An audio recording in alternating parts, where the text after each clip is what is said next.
মেয়েটা চোখ বন্ধ করে শুয়ে আছে, তার গোলাপি ঠোঁটজোড়া কাঁপছে। আমি আর নিজেকে সামলাতে পারলাম না, আমার ঠোঁটজোড়া মেয়েটার ঠোঁটজোড়ার সাথে চুবিয়ে চুষতে লাগলাম। এবার গল্পে আসা যাক। আজ অনেক রাত হয়ে গেছে, আজকে মনে হয় বাসায় পৌঁছাতে পৌঁছাতে ভোর হয়ে যাবে। আশেপাশে কোনো গাড়িও দেখতে পারছি না। ধুর, কেন যে বন্ধুদের সাথে আড্ডা মারতে গেলাম, এখন নিজেরই পস্তাতে হচ্ছে। আর হারামি বন্ধুগুলাও ছাড়তে চায় না। এসব ভাবছি আর হাঁটতে হাঁটতে একটা বাস স্ট্যান্ডের সামনে এসে পড়ছি। দেখি এখানে কিছুক্ষণ দাঁড়াই, কোনো গাড়ি পাওয়া যায় কিনা। ও, আপনাদের তো পরিচয়টাই দিলাম না। আমার নাম আলোক, বকাটা ছেলে। বাবার টাকা ওড়াই আর বন্ধুদের সাথে আড্ডা মেরে খাই। উচ্চ মাধ্যমিক পাশ করছি। যাক, আর কিছু বলার প্রয়োজন মনে করি না। গল্পে আসা যাক। বাস স্ট্যান্ড দাঁড়িয়ে অপেক্ষা করছি বাসের জন্য। এমন সময় চোখ পড়ল একটা মেয়ের উপর। একটু অবাক হলাম, কারণ এত রাতে একটা মেয়ে, তাও আবার একা দাঁড়িয়ে আছে। অবাক করা বিষয় হলো, মেয়েটা বোরকা পরে সুন্দরভাবে নিকাব করেছে। দেখে মনে হয় কোনো ভদ্রঘরের মেয়ে, কিন্তু এত রাতে কোনো ভদ্রঘরের মেয়েটা বাইরে থাকবে? দূর, দাঁড়িয়ে থাক, তাতে আমার কি। আমি পকেট থেকে মোবাইলটা বের করে টিপছিলাম আর মেয়েটার দিকে আর চোখে তাকাচ্ছিলাম। অনেকক্ষণ হয়ে গেল মেয়েটা দাঁড়িয়ে আছে। এখন প্রায় রাত 2টা বাজে। এতক্ষণ কার জন্য দাঁড়িয়ে আছে মেয়েটা, এই বিষয়টা আমাকে ভাবাচ্ছে। না, আর ভেবে কাজ নেই, গিয়ে জিজ্ঞেস করি কি হয়েছে। হয়তোবা কোনো বিপদে পড়েছে। ধীর গতিতে পা বাড়িয়ে মেয়েটার কাছে গিয়ে দাঁড়ালাম। অবাক হয়ে গেলাম, কারণ মেয়েটা আমাকে দেখে একটুও চমকালো না। উল্টো আমি তার চোখের দিকে তাকিয়ে এক অজানা রাজ্যে হারিয়ে গেছি। কি মায়াভরা সেই মায়াবী চোখ! আমি তো তার চোখ দেখেই প্রেমে পড়ে গেছি। হঠাৎ মেয়েটার কণ্ঠে ঘোর ভাঙল। ও হ্যালো, এভাবে তাকিয়ে আছেন কেন? না মানে, আপনি কি কোনো প্রবলেমে ফেসে গেছেন? যদি আমাকে বলেন, সাহায্য করতে পারি। না, কোনো প্রবলেম নেই। তাহলে এত রাতে এখানে দাঁড়িয়ে আছেন কেন? কাস্টমার খুঁজছি। কি? আমি তো মেরে গেলাম, কিছুই বুঝলাম না কি বলছে মেয়েটা। শুনতে পান না? কাস্টমার খুঁজছি। মেয়েটার কথা শুনে আমি আমার কানকে বিশ্বাস করতে পারছি না। কিছুক্ষণের জন্য একেবারে নিস্তব্ধ হয়ে গেলাম। কি বলছে মেয়েটা? তাহলে কি মেয়েটা... না না, ছি ছি, এ কি করে হয়? এমন বোরকাওয়ালি মেয়ে কোনোদিন এসব করতে পারে না। মনে হয় ভুল শুনছি। তাই মেয়েটাকে জিজ্ঞেস করলাম, কি বলছেন এসব, বুঝতেছি না। আরে বললাম না কাস্টমার খুঁজতেছি। এত রাতে কিসের কাস্টমার? তার মানে কি আমি যা ভাবছি আপনার সম্পর্কে? আপনি কিছু বলার আগে মেয়েটা বলল, জি তাই। করবেন নাকি আপনি? মেয়েটার কথা শুনে মনের মধ্যে কেমন যেন একটা অনুভূতি কাজ করছে মেয়েটাকে দেখার জন্য। এত সুন্দর নিকাব করা মেয়ে কি করে এসব কাজ? না না, আর ভাবতে পারছি না। মাথাটা কেমন জানি গুলিয়ে যাচ্ছে মেয়েটার কথা শুনে। আবার বাস্তবে ফিরে এলাম। কি হলো, করবেন? যদি করেন তাহলে বলেন, না হলে বিদায় হন। আমাকে কাস্টমার খুঁজতে হবে। কোনো কথাই মুখ থেকে বের হচ্ছে না। কি বলবো বুঝতে পারছি না। চুপ করে আসি। মেয়েটা দেখি অন্যদিকে ফিরে হাঁটা শুরু করলো। আমি পিছন থেকে ডাক দিলাম, এই যে আপু, দাঁড়ান। যা বলার তাড়াতাড়ি বলেন, আমার কাছে এত সময় নেই। আপনি কি সত্যি এসব করেন? হ্যাঁ করি। আপনি করবেন কিনা বলেন, না হলে আমি যাই। এর আগে কারোর সাথে করছেন? না, আজকেই প্রথম। কেন? অবাক হয়ে যাচ্ছি, এর আগে কারোর সাথেই করে নাই। তাহলে শুধু শুধু কেন নিজের মূল্যবান জিনিসটা বিক্রি করছে? এত কৈফিয়ত আমি আপনাকে দিতে পারবো না। যদি করেন তাহলে বলেন, না হলে গেলাম। আমি কি বলবো বুঝতে পারছি না। দেখতে এত সুন্দর লাগছে মেয়েটাকে বোরকা পরে যে তার প্রেমে পড়ে গেলাম। কিন্তু মেয়েটার চরিত্র তো মাশাআল্লাহ। আমারও মেয়েটাকে দেখে কেমন জানি লাগছে, নিজেকে সামলাতে পারছি না। তাই আর কিছু না ভেবে মেয়েটাকে জিজ্ঞেস করলাম, কত নিবেন এক রাতের? 10,000। ওকে ডান, আমি রাজি। আগে পেমেন্ট করেন। আমি কিছুটা অবাক হয়ে গেলাম। একেবারে পাক্কা পতিতাদের মতো কথা বলতেছে। যাক, আর কিছু না ভেবে পকেট থেকে মানিব্যাগটা বের করে চকচকে 10টা 1,000 টাকার নোট দিলাম। যেহেতু আমি বড়লোক বাবার একমাত্র সন্তান, তাই টাকার কোনো অভাব নাই। মেয়েটাকে নিয়ে হাঁটা শুরু করলাম। একসাথে হাঁটছি, নীরব। রাস্তাটা যেন আমার আর মেয়েটার দিকে তাকিয়ে হাসছে। আমার মনের মধ্যে মেয়েটাকে দেখার জন্য অস্থিরতা কাজ করছে। না জানি কেমন দেখতে, যেমনই দেখতে হোক, চোখগুলো আমার ক্রাশ। কিন্তু মেয়েটাকে তো আর পাবো না আজকের পর, তাই আজকেই ভোগ করে স্বাদ মিটিয়ে নেই। আর ওইদিকে মেয়েটা মনে মনে হয়তো অনেক কিছু ভাবছে। কি ভাবছে তা আমার অজানা, কিন্তু মেয়েটা অনেক ভয় পেয়ে আছে। সত্যি কি মেয়েটা আজ প্রথম এমন কাজ করতে যাচ্ছে? মনের মধ্যে হাজারো প্রশ্নের পাহাড় তৈরি হতে থাকে।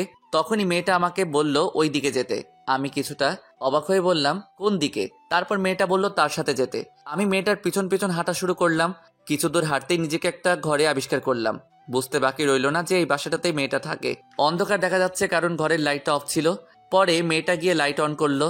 তাকিয়ে দেখলাম কত সুন্দর করে সাজানো পরিপাটি একটা রুম। মনে হয় মেয়েটা একাই থাকে।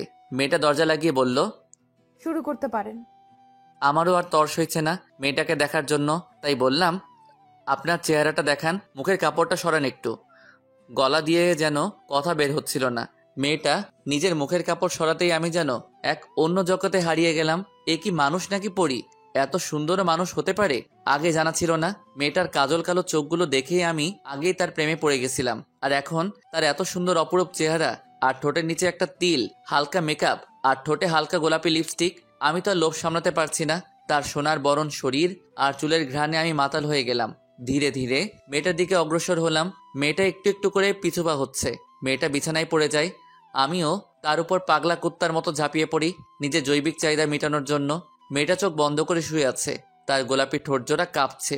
আমি আর নিজেকে সামলাতে পারলাম না। আমার ঠোঁটজোড়া মেয়েটার ঠোঁটজোড়ার সাথে চুবিয়ে চুষতে লাগলাম। নিজেকে এক অন্য জগতে হারিয়ে ফেলছি। হঠাৎ একটা বিকট শব্দে আমার ধ্যান কাটলো। আমার নেশা কেটে গেল। আমি মেয়েটাকে ছেড়ে দিই। তারপর চেয়ে দেখি মোবাইলে কল আসছে। মেয়েটা বলল, যদি কিছু মনে না করেন তাহলে ফোনটা ধরতে পারি? কিন্তু আমার সামনে কথা বলতে হবে। মেয়েটা আমার কথা শুনেই ফোনটা রিসিভ করলো। ওপাশ থেকে সুন্দর একটা মিষ্টি কণ্ঠে ভেসে আসলো একটা ছোট বাচ্চার আওয়াজ। বাচ্চাটা বলছে, আপু আপু, তুমি কোথায় আছো? কখন আসবে? আমার না তোমাকে ছাড়া ঘুম আসছে না। তুমি তাড়াতাড়ি আসো না আপু, আমার যে তোমাকে ছাড়া ঘুমাতে ভয় করছে। ফোনের স্পিকার অন ছিল। কথাগুলো শুনে বুঝতে পারলাম বাচ্চাটা মেয়েটার ভাই হয়। মেয়েটা বলছে, তুমি এখনো জেগে আছো? নার্স আন্টি তোমাকে এখনো ঘুম পাড়িয়ে দেয়নি? দিয়েছিল কিন্তু আমার ঘুম আসছিল না, তাই জেগে গেছি। ফোন কিভাবে করলে? নার্স আন্টি করেছে। আমার কথা বলতে ইচ্ছে করছিল, তাই তুমি তাড়াতাড়ি আসো না আপু, আমার তোমাকে ছাড়া ঘুম আসছে না। বাবু, আমি তো কাজে আছি, এখন আসতে পারবো না, একটু পরে যাই। তুমি ততক্ষণে ঘুমাও। আমি তোমার জন্য আসার সময় চকলেট নিয়ে আসবো। এখন লক্ষ্মী ছেলের মতো ঘুমিয়ে পড়ো। আমি নার্স আন্টিকে বলে দিচ্ছি যাতে তোমাকে গল্প শুনিয়ে ঘুম পাড়িয়ে দেয়। আপু, লাল চকলেট আনবা, ওইটা অনেক মজা। ঠিক আছে, আনবো। এখন লক্ষ্মী ছেলের মতো ঘুমিয়ে পড়ো। আচ্ছা আপু, তাড়াতাড়ি আসো। বলেই ফোনটা টু টু শব্দে করে কেটে গেল। আমি এতক্ষণ সবকিছু চুপচাপ শুনছিলাম। মেয়েটা আমার দিকে তাকিয়ে বলল, এবার আপনি শুরু করতে পারেন। কিন্তু বাচ্চাটার কথা শুনে আমার মনের প্রশ্নের পাহাড় আরো বড় হয়ে গেল। আমি মেয়েটাকে জিজ্ঞেস করলাম বাচ্চাটা কি হয়। ও বলল ওর ভাই। আমার এবার জানার আগ্রহ আরো বেড়ে গেল। তাই মেয়েটাকে বললাম, আচ্ছা, যদি কিছু মনে না করেন কিছু কথা জানতে পারি? জি বলুন। আমার কেন জানি মনে হচ্ছে আপনার জীবনে বড় ধরনের ঝড় উঠেছে, যার কারণে আপনি এই পথটা বেছে নিলেন। সেটা কি আমি জানতে পারি? আপনারা তো জেনে কাম নাই, যা করতে আসছেন তাই করে বিদায় হন। এবার আমার মাথা গরম হয়ে গেল। একটু বললে কি হয়, তাই রেগে বললাম, আচ্ছা, করব না, আমি চলে যাচ্ছি, দেন আমার টাকা ফেরত দেন। কিছুটা ব্ল্যাকমেল করে, কারণ আমি বুঝতে পারছি মেয়েটা বিপদে পড়ছে। প্লিজ এমনটা করবেন না। আপনি চলে গেলে আমার ভাইয়ের চিকিৎসার টাকা জোগাড় করতে পারবো না। আর এত রাতে আমি আর কোনো কাস্টমারও পাবো না। প্লিজ এমন করেন না। আচ্ছা, আপনার ভাইয়ের কি হয়েছে, আর আপনারই বা কি হয়েছে যার কারণে আপনি নিজের সতীত্বটা নষ্ট করতে পিছুপা হচ্ছেন না? সবকিছু খুলে বলুন আমাকে, তাহলে আমি যাব না। আপনি সত্যি সব শুনতে চান? তার জন্য তো জিজ্ঞেস করছি। আচ্ছা তাহলে শুনুন। আমার নাম মেহেরিমা জাহান। আমি কুমিল্লার বাসিন্দা। 1 বছর আগে মাধ্যমিক পাশ করে কলেজে উঠছি। আমার বাবা একজন দিনমজুর ছিলেন। আজ থেকে প্রায় 6 মাস আগে আমার মা বাবা দুইজনই একটা কার অ্যাক্সিডেন্টে মারা যান। সেদিন থেকে আমার জীবনে দুঃখের ঝড় নেমে আসে। আর লোকটা আমার মা বাবাকে গাড়ি চাপা দিয়েছিল। সেই লোকটা অনেক ধনী ছিল। আমাকে আর আমার ভাইকে ওনার সাথে নিয়ে যেতে চেয়েছিলেন। কিন্তু আমার মামা আর মামি দুইজন খুব লোভী। তারা ওই লোকটার কাছ থেকে টাকা নেয়, তারপর লোকটাকে চলে যেতে বলেন। আর তারপর মামি চক্রান্ত করে বাবার সব জায়গা জমি নিজের নামে করিয়ে নিয়েছিলেন। ওনারা ঠিক করেছিলেন আমাকে ওনাদের ছেলের সাথে বিয়ে দিবেন। কিন্তু ওনার ছেলে অনেক খারাপ লোক ছিলেন, নেশা করত। তাই আমি বিয়েতে রাজি হইনি। কিন্তু এতে করে ওনারা আমার খাওয়া দাওয়া বন্ধ করে দিয়েছিলেন। বাধ্য হয়ে ছোট ভাইকে নিয়ে কোনো মতে পালিয়ে ঢাকা চলে আসি। ঢাকায় এসে এই ছোট্ট রুমটা ভাড়া নেই। তারপর টিউশনি করে কোনো মতন 2 ভাই বোন খেয়ে রাত কাটাতাম। এভাবেই ভালো চলছিল আমাদের ভাই বোনের জীবন। কিন্তু তাতেও দুঃখের একটুও মায়া হলো না। আবার আমার জীবনে ঝড় তুলে দিল। একদিন ছোট ভাই খেলতে খেলতে হঠাৎ করে চিৎকার করে অজ্ঞান হয়ে পড়ে। পরে তাকে হসপিটালে নিয়ে গেলাম। ডাক্তার বলেছে ওর নাকি মাথায় ছোট্ট একটা টিউমার আছে, এটা অপারেশনের মাধ্যমে বের করতে হবে, না হলে দিন দিন আরো ব্যথা বাড়তে পারে আর তাতে ভাইটা মারাও যেতে পারে। আমি ডাক্তারকে জিজ্ঞেস করছিলাম কত টাকা লাগবে। ডাক্তার বলেছে মিনিমাম 1 থেকে 1.5 লক্ষ টাকা লাগবে।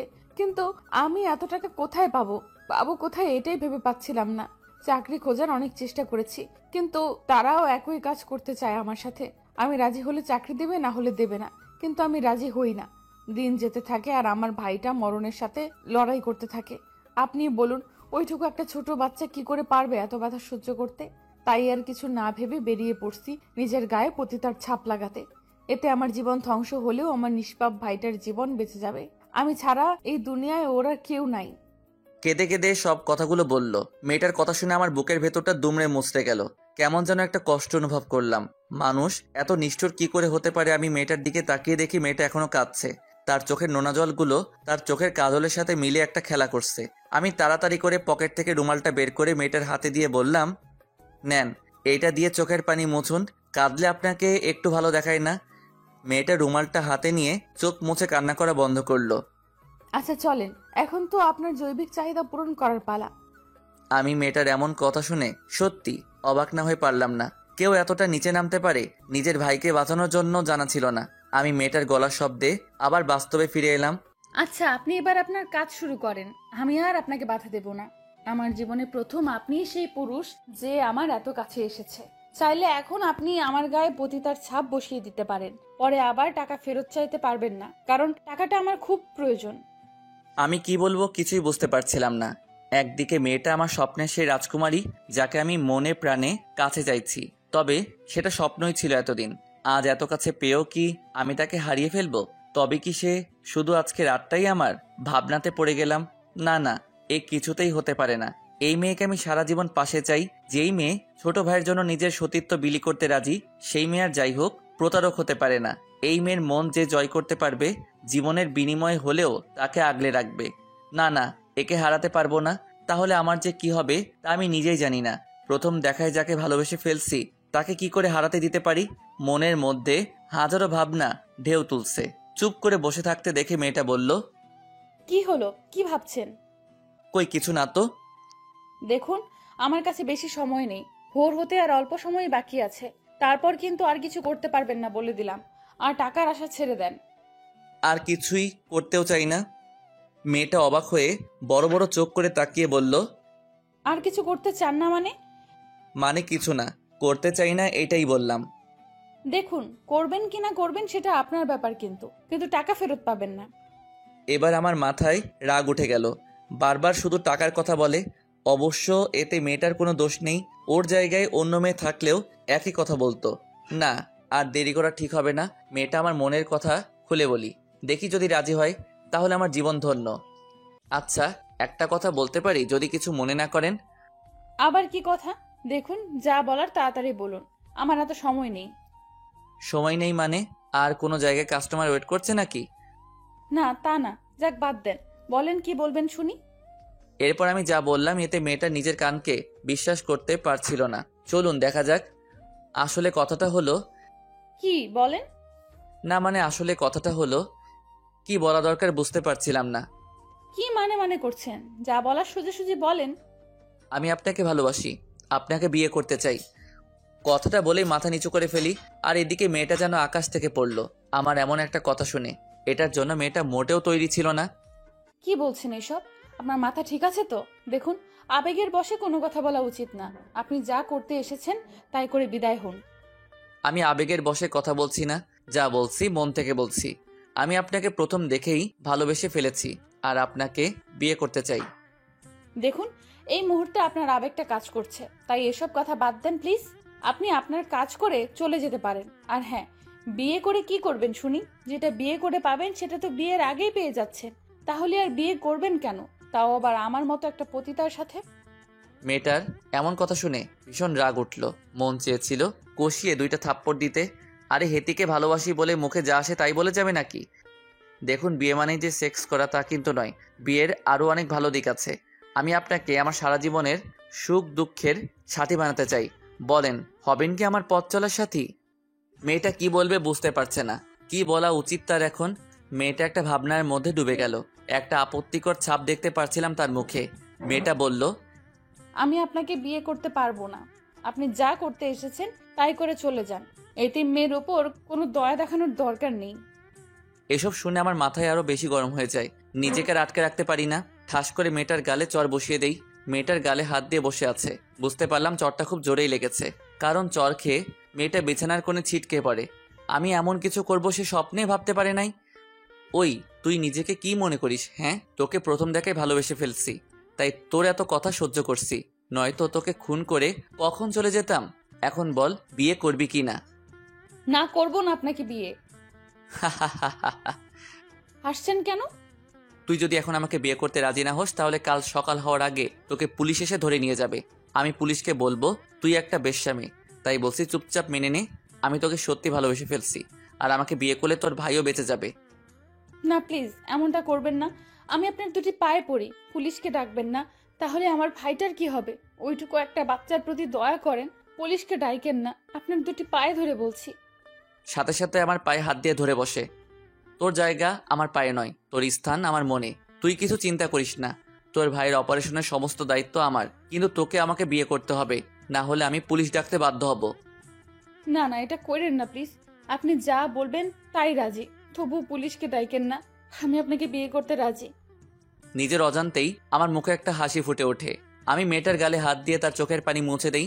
তারপর তার কপালে আলতো করে একটা চুমু খাই আর বলি, যাও এখন শুয়ে পড়ো। খেয়াল করলাম তার গালটাতে চড় মারার ফলে হাতের 5 আঙ্গুলের ছাপ বসে গেছে। কিন্তু আপনার পরিবার কি আমার মতো একটা এতিম মেয়েকে মেনে নেবে? এই চুপ! কে বলেছে তুমি এতিম? আমি আছি না তোমার সাথে? খবরদার, আর নিজেকে এতিম বলবে না। কথাটা শোনার পর মেয়েটা হাউমাউ করে কেঁদে ফেললো। কাঁদুক সে, আজকে তার জীবনের শেষ কান্না।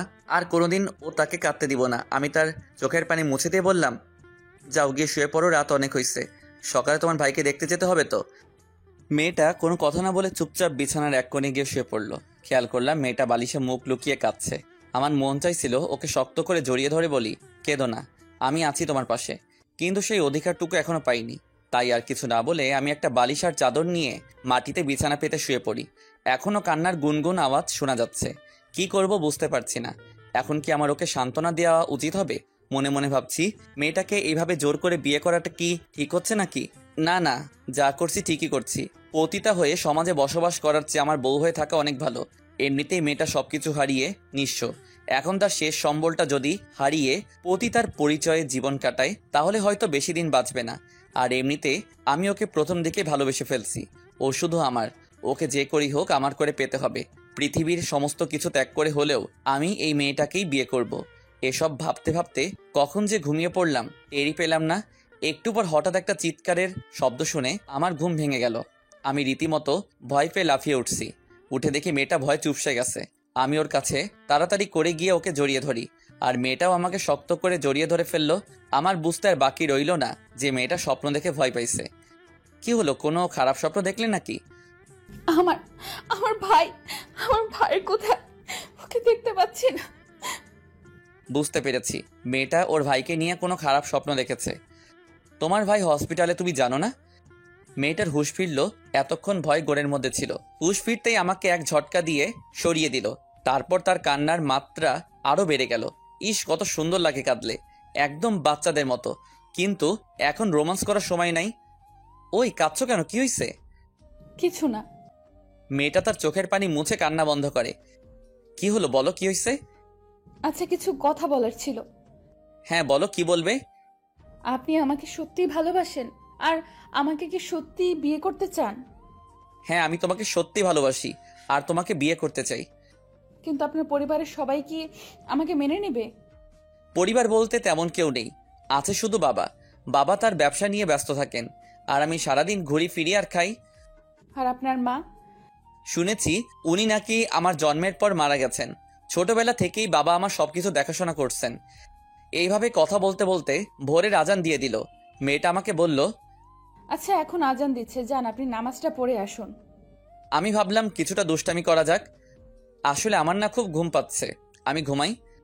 বলেই মেয়েটার কোলে মাথা রেখে শুয়ে পড়লাম। আর খেয়াল করলাম মেয়েটার মুখে একটা হাসির ঝলক। ওই কি করছেন যান, নামাজটা পড়ে আসুন আগে, তারপর ঘুমায়েন। না না, আমি যাব না, আমি ঘুমাই, তুমি পড়ো।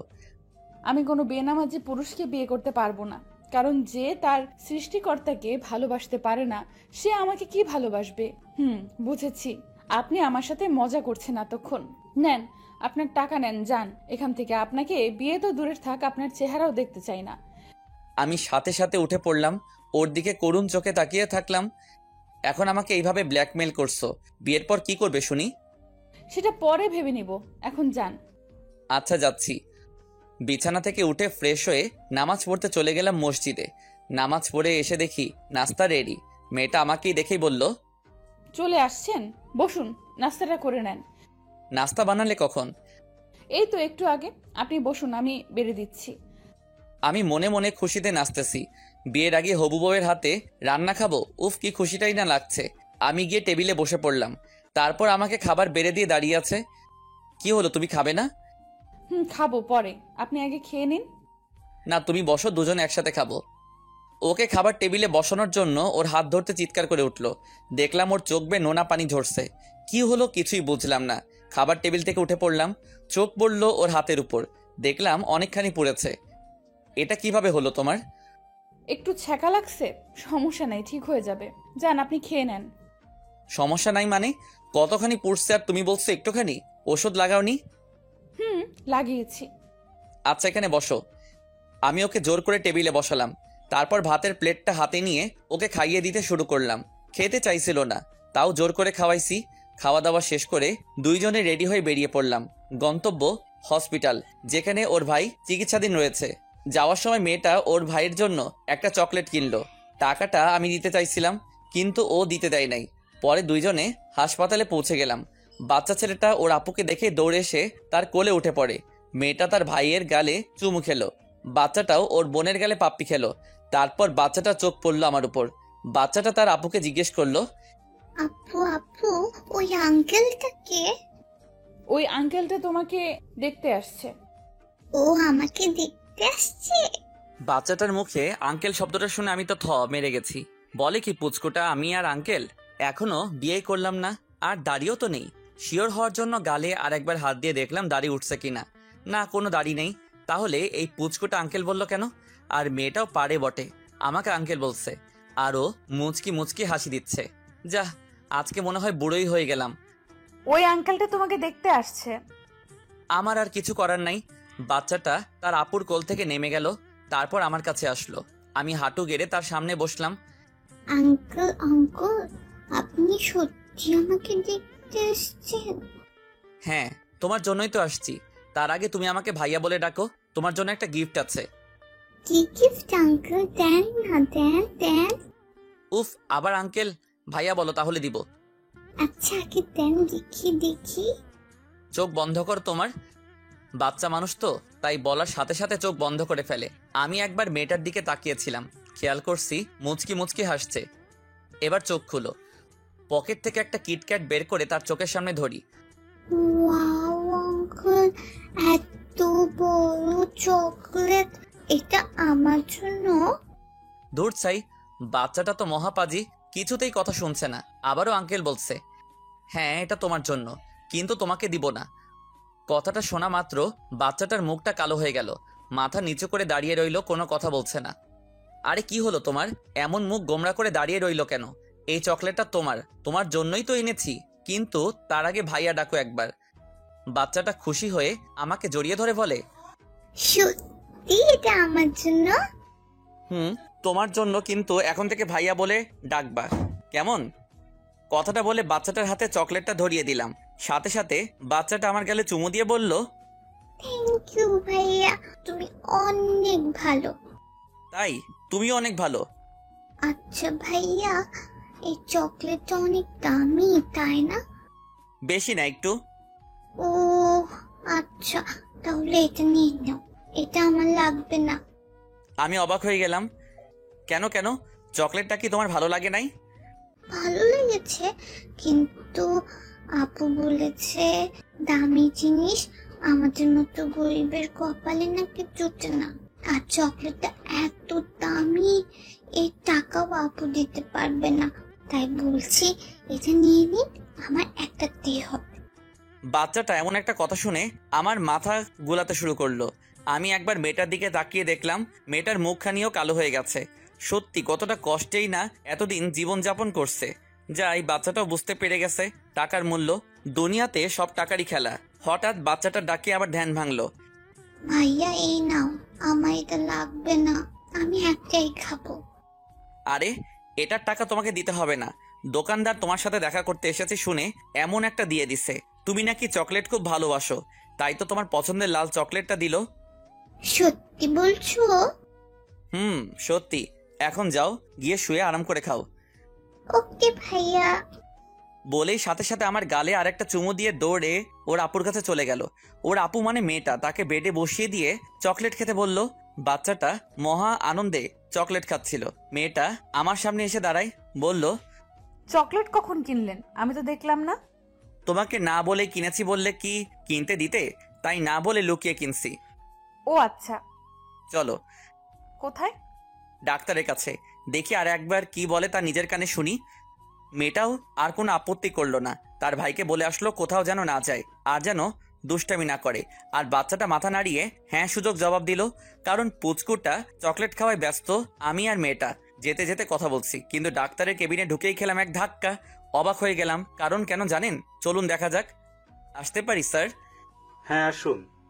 ডাক্তারকে দেখে আমি পুরো মেরে গেলাম। কারণ ডাক্তারটা আমার আব্বুর বন্ধু আর আমাদের ফ্যামিলি ডাক্তার। আরে এ তো দেখছি অলোক বাবার জীবন, তা এতদিন পর কই থেকে এলে? আঙ্কেল, আপনি এখানে কিভাবে? এই তো 6 মাস হলো বদলি হয়ে এসেছি। তা তোমার বাবার কি খবর? সে এখন কেমন আছে? আর তুমি হঠাৎ কি মনে করে? আমার আর আঙ্কেলের আলাপ দেখে মেয়েটা অবাক হয়ে তাকিয়ে থাকে, কোনো কথা বলে না। জি আঙ্কেল, আব্বু ভালো আছে। আসলে হয়েছে কি আঙ্কেল, আমি ওর ভাইয়ের ব্যাপারে একটু জানতে চেয়েছিলাম। কি হয়েছে এর ভাইয়ের? ও এই কথা, আচ্ছা বসো বলছি। দুইজনেই চেয়ারে বসে পড়লাম। তারপর ডাক্তার আঙ্কেল আমাকে সব খুলে বললেন। বেশি কিছু না, একটা অপারেশন করলে ঠিক হয়ে যাবে।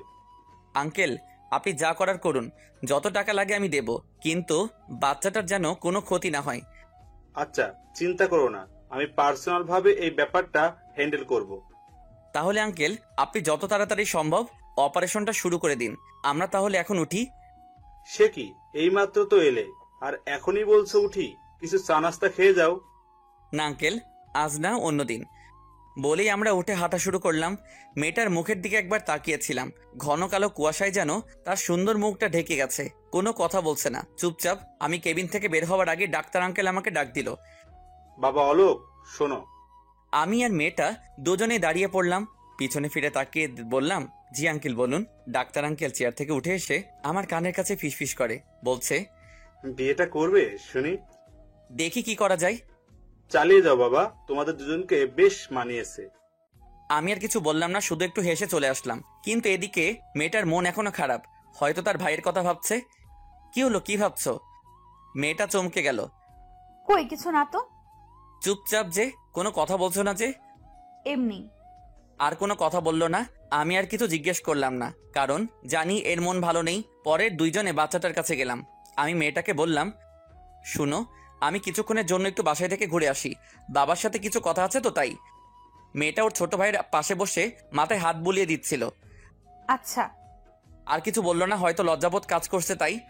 আচ্ছা তাহলে আমি এখন আসি, চিন্তা করো না, আমি বিকাল হওয়ার আগে চলে আসবো। ওকে। মেয়েটির কাছে থেকে বিদায় নেওয়ার আগে মাথায় একটা দুষ্টবুদ্ধি খেলে গেল। কিন্তু কি আর করার, জানি সে প্রশ্রয় দেবে না। তাই হসপিটাল থেকে বাসার উদ্দেশ্যে বেরিয়ে পড়লাম। বাসে উঠে বসলাম। মনের মধ্যে এই 2 দিনে মেয়েটিকে নিয়ে অনেক স্বপ্ন এঁকে ফেলেছি। যে করি হোক, এই স্বপ্নগুলোকে আমার পূরণ করতেই হবে। মেয়েটিকে ছাড়া যে আমি এক মুহূর্ত ভাবতে পারছি না। সারাদিন শুধু ওর কথাই মনে পড়ে। এটাই হয়তো সত্যিকারের ভালোবাসার টান। বেশ বুঝতে পারছি মেয়েটার মন এখনো খারাপ, কারণ চলে আসার সময় ওর মুখটা কেমন কালো হয়ে গিয়েছিল। আর এদিকে বাড়িতে গিয়ে প্রথমেই বাবাকে সবকিছু খুলে বলবো ভাবছি। ভাবতে ভাবতে গাড়ি থেকে নেমে বাসার সামনে আসলাম। তারপর গেটে টোকা দিতে দারোয়ান কাকা গেট খুলে দিল। আলোক বাবা, তুমি কালকে সারা রাত কোথায় ছিলে জানো? বড় সাহেব কত চিন্তা করেছিল তোমার জন্য। বন্ধুদের সাথে ছিলাম কাকা, কিন্তু এতে চিন্তা করার কি আছে? আমি তো বাবাকে বলেই গিয়েছিলাম যে আমি রাতে বাড়িতে নাও ফিরতে পারি। এই নাও, বড় সাহেব এগুলো তোমাকে দিতে বলেছিল। এগুলো কি? আর বাবা কোথায়? বড় সাহেব কয়েকদিনের জন্য দেশের বাইরে গেছেন, যাওয়ার আগে এই কাগজ আর চাবিটা দিয়ে গেছেন। আমি আর কিছু বললাম না, নর্মালি ভাবে বিহেভ করলাম। তারপর চাবিটা আর কাগজটা হাতে নিয়ে বাড়ির ভেতরে চলে গেলাম। ঘরে গিয়ে ঢুকতে কেমন যেন ফাঁকা ফাঁকা লাগছে, চারিদিকে নিস্তব্ধতা কাজ করছে। তারপর ঘরের জানালা খুলে দিলাম, বাইরের একটু ঠান্ডা বাতাস বইছে। এরপর আমি আমার রুমে গেলাম, টেবিলের উপর কাগজ আর চাবিটা রেখে ফ্রেশ হতে চলে গেলাম। ফ্রেশ হয়ে বেরিয়ে এসে একটু বিছানায় হেলান দিতেই চোখ পড়লো সেই কাগজটার উপরে। তাই আর দেরি না করে তাড়াতাড়ি করে কাগজটাকে হাতে নিয়ে খুলে পড়তে শুরু করলাম। পড়তে পড়তে হঠাৎ করে বুকের ভিতরটা কেমন যেন দুমড়ে মুচড়ে গেল। চলুন দেখা যাক কি লেখা আছে কাগজটিতে।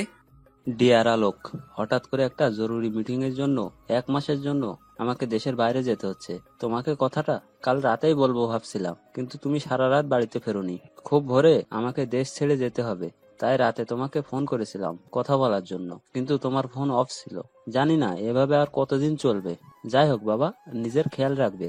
সময় হলেই আমি তোমাকে ফোন করব। বেশি রাত করে বাইরে থাকবে না, আর নিজের প্রতি একটু যত্ন নিবে, কেমন? আর হ্যাঁ, তোমার হাত খরচের জন্য আলমারিতে কিছু টাকা রাখা আছে, সেখান থেকে যা খুশি খরচ করো, কিন্তু নিজের দিকে একটু খেয়াল রেখো, কেমন? আসি, ভালো থাকবে, বাই। এই লেখা ছিল। সত্যি আমি বাবার অবাধ্য সন্তান, কোনো দিনও তার একটা কথাও শুনিনি। অনেকবার বলেছিল তার সাথে ব্যবসার কাজে হাত লাগাতে, কিন্তু আমি তা শুনিনি, কারণ আমার কাজ করতে ভালো লাগতো না। সত্যি খুব খারাপ লাগছে। মা মারা যাওয়ার পর থেকে বাবা বিয়ে করেনি, এই ভয় যদি সৎ মায়ের মতন আমাকে কষ্ট দেয়। ছোটবেলা থেকে অনেক আদরে মানুষ করছে, তাই আজ আমি এই রকম। মনে মনে নিজেকে গালি দিতে লাগলাম। চিঠিটা টেবিলে রেখে দিলাম, তারপর বিছানায় গিয়ে হেলান দিয়ে শুয়ে পড়লাম। কখন যে চোখের পাতা দুটো এক হয়ে গেল বুঝতেই পারলাম না।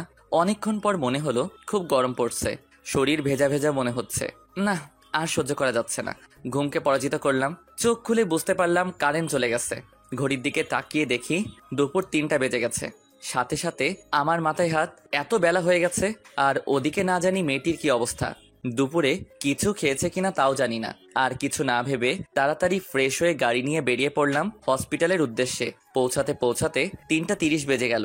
হসপিটালের ভিতরে গিয়ে দেখি মেয়েটি এখনো তার ভাইয়ের পাশে বসে মাথায় হাত বুলিয়ে দিচ্ছে। আমি সামনে গিয়ে একটু গলা ছেড়ে কাশি দিলাম। মেয়েটা আমার দিকে ঘুরে তাকায়, কিন্তু কোনো রিয়াকশন নেই। ও ঘুমিয়ে পড়ছে। হুম দুপুরে খাবার খাইছে? হুম খাবার খাইয়ে ওষুধ খাইয়ে ঘুম পাড়িয়ে দিলাম। আর তুমি কিছু খাইছো? মেয়েটা কিছুটা ভ্রু কুচকে গেল। না মানে হ্যাঁ, খেয়েছি। আর আপনি? না, এখনো খাইনি। চলো এখন খাবো। তো যান, খেয়ে আসেন, আমি এখানেই আছি। তুমি কিছু খাবে না আমি জানি, তুমিও না খেয়ে আছো। না, আমি খেয়েছি, আপনি যান, খেয়ে আসেন। জানি মেয়েটার মনের অবস্থা ভালো নেই, কিন্তু না খেয়ে থাকলে তারও শরীর খারাপ করতে পারে। দেখো, মিথ্যা বলে লাভ নেই, আমি জানি তুমি কিছু খাওনি। মেয়েটা হয়তো মনে মনে ভাবছে যে আমি কিভাবে জানলাম যে না খেয়ে আছি। না মানে আসলে পরে খেয়ে নিব, আপনি খেয়ে আসুন। না, তুমি না খেলে আমিও খাবো না। আর জানো, আমি ক্ষুধা সহ্য করতে পারি না, কিন্তু তুমি তো খাবে না, তাই না? তাহলে আমিও খাবো না, এতে আমার মরণ হয় হোক। বলেই একটা চেয়ারে বসে পড়লাম। মেয়েটা বসা থেকে উঠে আমার সামনে এসে দাঁড়ালো। দেখুন, জেদ করবেন না প্লিজ। আমার ভাইকে রেখে এখন আপনার সাথে কিভাবে যাব বলুন? হঠাৎ যদি উঠে পড়ে, আমাকে দেখতে না পেলে কান্নাকাটি শুরু করবে। আমি জানি মেয়েটারও খিদা লাগছে, কিন্তু মুখ ফুটে কিছু বলতে পারছে না। সব মেয়েরা এমনই হয়, মনের ভিতরে লুকানো কথা কোনোদিনও মুখ ফুটে বলবে না। কিন্তু তোমার ভাই তো এখন ঘুমাচ্ছে, চিন্তা করো না, ওর উঠে পড়ার আগে আমরা চলে আসব। আর উঠে পড়লে ওর নার্স আন্টি তো আছেই দেখে রাখার জন্য, তাই না? তাই প্লিজ চলো আমার সাথে। অনেক জোরাজোরি করার পর রাজি করালাম। একজন নার্সকে বাচ্চাটা সামনে রেখে দুজনে বেরিয়ে পড়লাম। হসপিটালে সিঁড়ি দিয়ে নামছিলাম দুজনে। হঠাৎ করে মেয়েটা পায়ে হোঁচট খেয়ে প্রায় পড়ে যাওয়ার মতো অবস্থা হয়। আমি তাড়াতাড়ি করে ধরে ফেলি, এতে মেয়েটা কিছুটা লজ্জাবোধ করে আর পায়ে একটু আঘাত পায়। হাঁটতে পারছে না মেয়েটা, হয়তো পায়ে একটু বেশি ব্যথা পাইছে। আমার কাঁধে হাত রেখে হাঁটা শুরু করলো, কিন্তু এমন করে খুঁড়িয়ে হাঁটলে সন্ধ্যা হয়ে যাবে। আর এদিকে আমার খিদেই প্রাণ যায়। দূর চাই, কি করব বুঝতে পারছি না। হঠাৎ করে মাথায় একটা শয়তানি বুদ্ধি এলো। মেয়েটার দিকে তাকিয়ে একটু হাসি দিয়ে মেয়েটাকে কোলে তুলে ফেললাম। ওরে বাবারে, কি ভারী রে, দেখে বোঝা যায় না কিন্তু পুরাই ময়দার বস্তা। আমি এমন কিছু একটা করব তা মেয়েটা কখনো ভাবেনি। লজ্জায় সে তার চোখ বন্ধ করে ফেলে। আমি আস্তে আস্তে করে মেয়েটাকে নিয়ে নামছি। কি রোমান্টিক সিন, দেখলে আপনাদেরও হিংসা হবে, যেমন হিংসা হয়েছিল হাসপাতালের মানুষগুলোর। হ্যাঁ, হসপিটালে সবাই আমার দিকে ড্যাব ড্যাব করে তাকিয়েছিল। তাকিয়ে থাক, তাতে আমার কি? আমি তো আমার হবু বউকে কোলে নিয়েছি। অবশেষে মেয়েটাকে গাড়িতে বসিয়ে দিলাম। তারপর গাড়ি চালানো আরম্ভ করলাম। গাড়ি চালানোর সময় মেয়েটার দিকে একবার তাকিয়ে দেখি লজ্জায় মেয়েটার মুখখানি লাল হয়ে গেছে। আর আমার তো হাসতে হাসতে দম যায়, কিন্তু তাও নিজের হাসিকে কন্ট্রোল করলাম, কারণ এখন যদি হাসি তাহলে কপালে দুঃখ আছে। মেয়েটা চুপচাপ বসে আছে আর আমি গাড়ি চালাচ্ছি। কি হলো, কিছু বলছো না যে? আপনি আমাকে এইভাবে কোলে নিলেন কেন? তুমি তো হাঁটতে পারছিলে না তাই। এরপর থেকে আমার পারমিশন ছাড়া আমাকে এইভাবে কোলে নিবেন না, বুঝছেন? ওকে। আমি মনে মনে বলছি, দাঁড়াও না, একবার শুধু বিয়েটা করে নিই, তারপর তোমাকে দেখাবো কে কার পারমিশন নিয়ে কি করবে। এমন টাইট দিব জীবনেও ছুটতে পারবা না। আচ্ছা, তোমার পায়ে কি খুব ব্যথা করছে? না। আর কোনো কথা বললাম না। গাড়িটা একটা বড় রেস্টুরেন্টের সামনে পার্ক করলাম। তারপর দুজনে ভিতরে গিয়ে বসলাম। আমি তার দিকে মেনু কার্ড এগিয়ে দিয়ে বললাম কি খাবে তা অর্ডার করতে, কিন্তু সে বলল আপনার যা খুশি অর্ডার করুন। তাই আমি নিজেই অর্ডার করলাম। খাবারের নামগুলা অজানা থাক, বললে আবার আপনাদের লোভ লাগবে। ওয়েটার খাবার পরিবেশন করে দিয়ে গেল, কিন্তু মেয়েটা কিছু খাচ্ছে না, শুধু আর চোখে খাবারের দিকে তাকাচ্ছে। কি হলো, খাচ্ছ না যে? নাও, খাওয়া শুরু করো। না মানে এত ভালো ভালো খাবার আগে কখনো খাইনি তো, তাই জানি না কিরকম খেতে। আর আমার ভাই ওসব কোনোদিনই দেখেনি। ওকে ছাড়া আমি এত ভালো ভালো খাবার কিভাবে খাবো বলুন? ও আচ্ছা, এই কথা। চিন্তা করো না, তোমার ভাইয়ের জন্য নিয়ে যাব। আর এই খাবারগুলো খুবই ভালো আর সুস্বাদু, বিশ্বাস না হলে খেয়ে দেখো একটু। তারপর মেয়েটা খাওয়া শুরু করলো, কিন্তু কেন জানি মনে হচ্ছে ওর খেতে খুব কষ্ট হচ্ছে। মুহূর্তেই মনে পড়লো ওর তো হাতে ছ্যাঁকা খাইছে, হয়তো এই জন্য খেতে কষ্ট হচ্ছে। আমার মনে কুবুদ্ধি ধরা দিল, মেয়েটাকে নিজের হাতে খাইয়ে দিবার ভাবতে দেরি, কিন্তু করতে দেরি করিনি। সঙ্গে সঙ্গে উঠে মেয়েটার পাশে গিয়ে বসলাম। মেয়েটা কিছুটা চমকে গেল। কি হলো, তোমার খেতে অসুবিধা হচ্ছে? তাও আমাকে বলতে পারছো না? না মানে আসলে হাতে একটু জ্বালা করছে। আচ্ছা, তোমার খেতে হবে না, আমি খাইয়ে দিচ্ছি। না ঠিক আছে, আমি খেতে পারবো। হ্যাঁ হ্যাঁ হইছে, জানি কেমন খেতে পারবে। চুপচাপ বসো এখানে, কোনো কথা বলবে না। মেয়েটা আর কোনো কথা বলল না। আমি খাবার প্লেট হাতে নিয়ে খাইয়ে দিতে শুরু করলাম। কিছুক্ষণ পর খেয়াল করলাম মেয়েটা কাঁদছে। কি হলো, কাঁদছো কেন? কিছুই বুঝলাম না। ঝাল লাগলো নাকি? এই কি হলো, তোমার কাঁদছো কেন? কই কিছু না তো। তাহলে কাঁদছো কেন? কই কোথায় কাচ্ছি? ওই এমনি চোখে কি জানি পড়লো। আমি কি বোকা নাকি? নিজেকে চালাক ভাবো তুমি। সত্যি করে বলো কি হয়েছে। আসলে এইভাবে তুলে আমার মা বাবা খাইয়ে দিতেন তো, তাই আজকে আপনি খাইয়ে দিতেই ওনাদের কথা মনে পড়ে গেল। ধুর পাগলি, খাওয়ার সময় এইভাবে কেউ কাঁদে নাকি? একদম কাঁদবে না।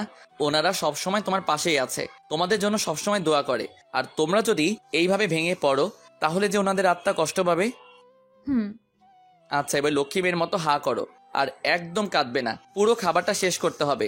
তোমাকে আরো মোটু হতে হবে, কারণ আমি চিকন চাকন মেয়ে পছন্দ করি না, বুঝলা? কথাটা শুনেই মেয়েটার মুখের হাসির ঝলক দেখতে পেলাম। কি সুন্দর মায়াবী হাসি। বারবার এই হাসির ওপর আমি ক্রাশ খাই। ওকে খাওয়ানোর পরে নিজেও খেয়ে নিলাম। তারপর বিল মিটিয়ে দিলাম। পরে আবার মন চাচ্ছিল মেয়েটাকে কোলে নেই, কিন্তু সে তো মানা করে দিছে, তাই নিতে পারলাম না। কিন্তু তাও আমার কাঁধে হাত রেখে আস্তে আস্তে হেঁটে হেঁটে গাড়ির ভিতরে গিয়ে বসলো। আমি গাড়ি চালাতে শুরু করলাম। মাঝপথে মেয়েটা বলল, ওই প্লিজ প্লিজ গাড়িটা থামান প্লিজ। কেন, কি হয়েছে? আহ, এত কথা না বলে থামান না। আমি আর কোনো আপত্তি না করে মারলাম ব্রেক। গাড়িটা থেমে গেল। আমি আর মেয়েটা দুইজনেই গাড়ি থেকে নামলাম। এখন আবার কোথায় যাবে? ওই যে দেখছেন একটা রাস্তার ওই পাশে একটা মাঠ আর একটা পুকুর দেখা যাচ্ছে, ওইখানে একটু নিয়ে যাবেন প্লিজ। কেন? আসলে আমার পুকুর পাড়ে বসে থাকতে খুব ভালো লাগে, নিয়ে চলুন না প্লিজ। বেশি থাকবো না, একটু পর চলে আসবো। আমি আর কিছু না ভেবে মেয়েটাকে সাথে করে নিয়ে গেলাম পুকুর পাড়ে। সেখানে একটা খোলা জায়গায় দুজনে বসে পড়লাম। দুজনের মধ্যে নিস্তব্ধতা বিরাজমান, কেউ কারোর সাথে কথা বলছে না। মেয়েটা আপন মনে কিছুক্ষণ পুকুরের পানির দিকে তাকিয়ে রইল। ওইখানে পাশে একটা ঝালমুড়িওয়ালা লোক ঝালমুড়ি বিক্রি করছিল। আমি তাকে জিজ্ঞেস করলাম ঝালমুড়ি খাবে কিনা। সে মাথা নাড়িয়ে হ্যাঁ সূচক জবাব দিল। পরে আমি ঝালমুড়ি এনে তার হাতে দিলাম। আমিও খেতে লাগলাম। ঝালমুড়ি খাওয়া শেষ, আর কিছুক্ষণ বসে রইলাম। আচ্ছা চলেন এবার যাওয়া যাক। না, বসো, তোমার সাথে কিছু কথা আছে। জি বলুন। সত্যি করে একটা কথা বলবা? তুমি কি সত্যি আমাকে মন থেকে বিয়ে করতে রাজি হইছো নাকি? মেয়েটা আমার এমন প্রশ্ন করাতে কিছুটা আটকে উঠলো। কি বলবে সে নিজেই জানে না। সত্যি কথা বলতে কি, আমি আপনাকে বিয়ে করতে চাইনি, কিন্তু আপনি আমাকে পুলিশে ধরিয়ে দেবার ভয় দেখিয়ে রাজি করিয়েছেন। আমি কি বলবো কিছুই বুঝতে পারছিলাম না, মাথাটা ঘুরাচ্ছে। সত্যি কি তুমি আমাকে পছন্দ করো না? না। আমাকে কি ভালোবাসা যায় না? কেন যাবে না? আপনার মতো ছেলেকে আজকাল সব মেয়েরাই পছন্দ করে। সব মেয়েরাই আপনার মতো জীবন সঙ্গী চায়। তাহলে তুমি কেন আমাকে ভালোবাসতে পারবে না? জানি না, কিন্তু আমি আপনাকে বিয়ে করলেও মন থেকে হয়তো কোনোদিন স্বামী হিসেবে মেনে নিতে পারবো না, কারণ বিয়েটা আমার ইচ্ছের বিরুদ্ধে হচ্ছে। থাক, আর বলতে হবে না। আমি আর কিছু বলতেই পারলাম না। বুকের ভেতরটা কেমন যেন ব্যথা অনুভব করলাম, যার জন্য এত কিছু করছি শুধুমাত্র তার ভালোবাসা পাবো বলে। কিন্তু সে, ছি, আমিও কত বোকা। হয়তো মেয়েটা অন্য কাউকে ভালোবাসে। কিছু না জেনে আমারও মেয়েটার মায়ায় পড়া উচিত হয়নি, কিন্তু এখন কি করব? বড্ড বেশি ভালোবেসে ফেলেছি যে, কিভাবে ভুলবো আমি তাকে? হয়তো পারবো না। না, আর মেয়েটার কাছে থাকা ঠিক হবে না। ওর যত কাছে থাকবো ততই ওর মায়ায় পড়ে যাব। তার থেকে ভালো হবে ওর থেকে দূরে সরে যাওয়া। এসব ভাবতে ভাবতেই চোখের কোণে নোনা জলগুলো বেরিয়ে আসছিল। ওকে বুঝতে না দিয়ে মাথাটা ঘুরিয়ে চোখের পানিটা মুছে ফেললাম। মনে মনে বলতে লাগলাম, খুব ভালোবাসি তোমাকে, হয়তো আজকে আমাদের শেষ দেখা।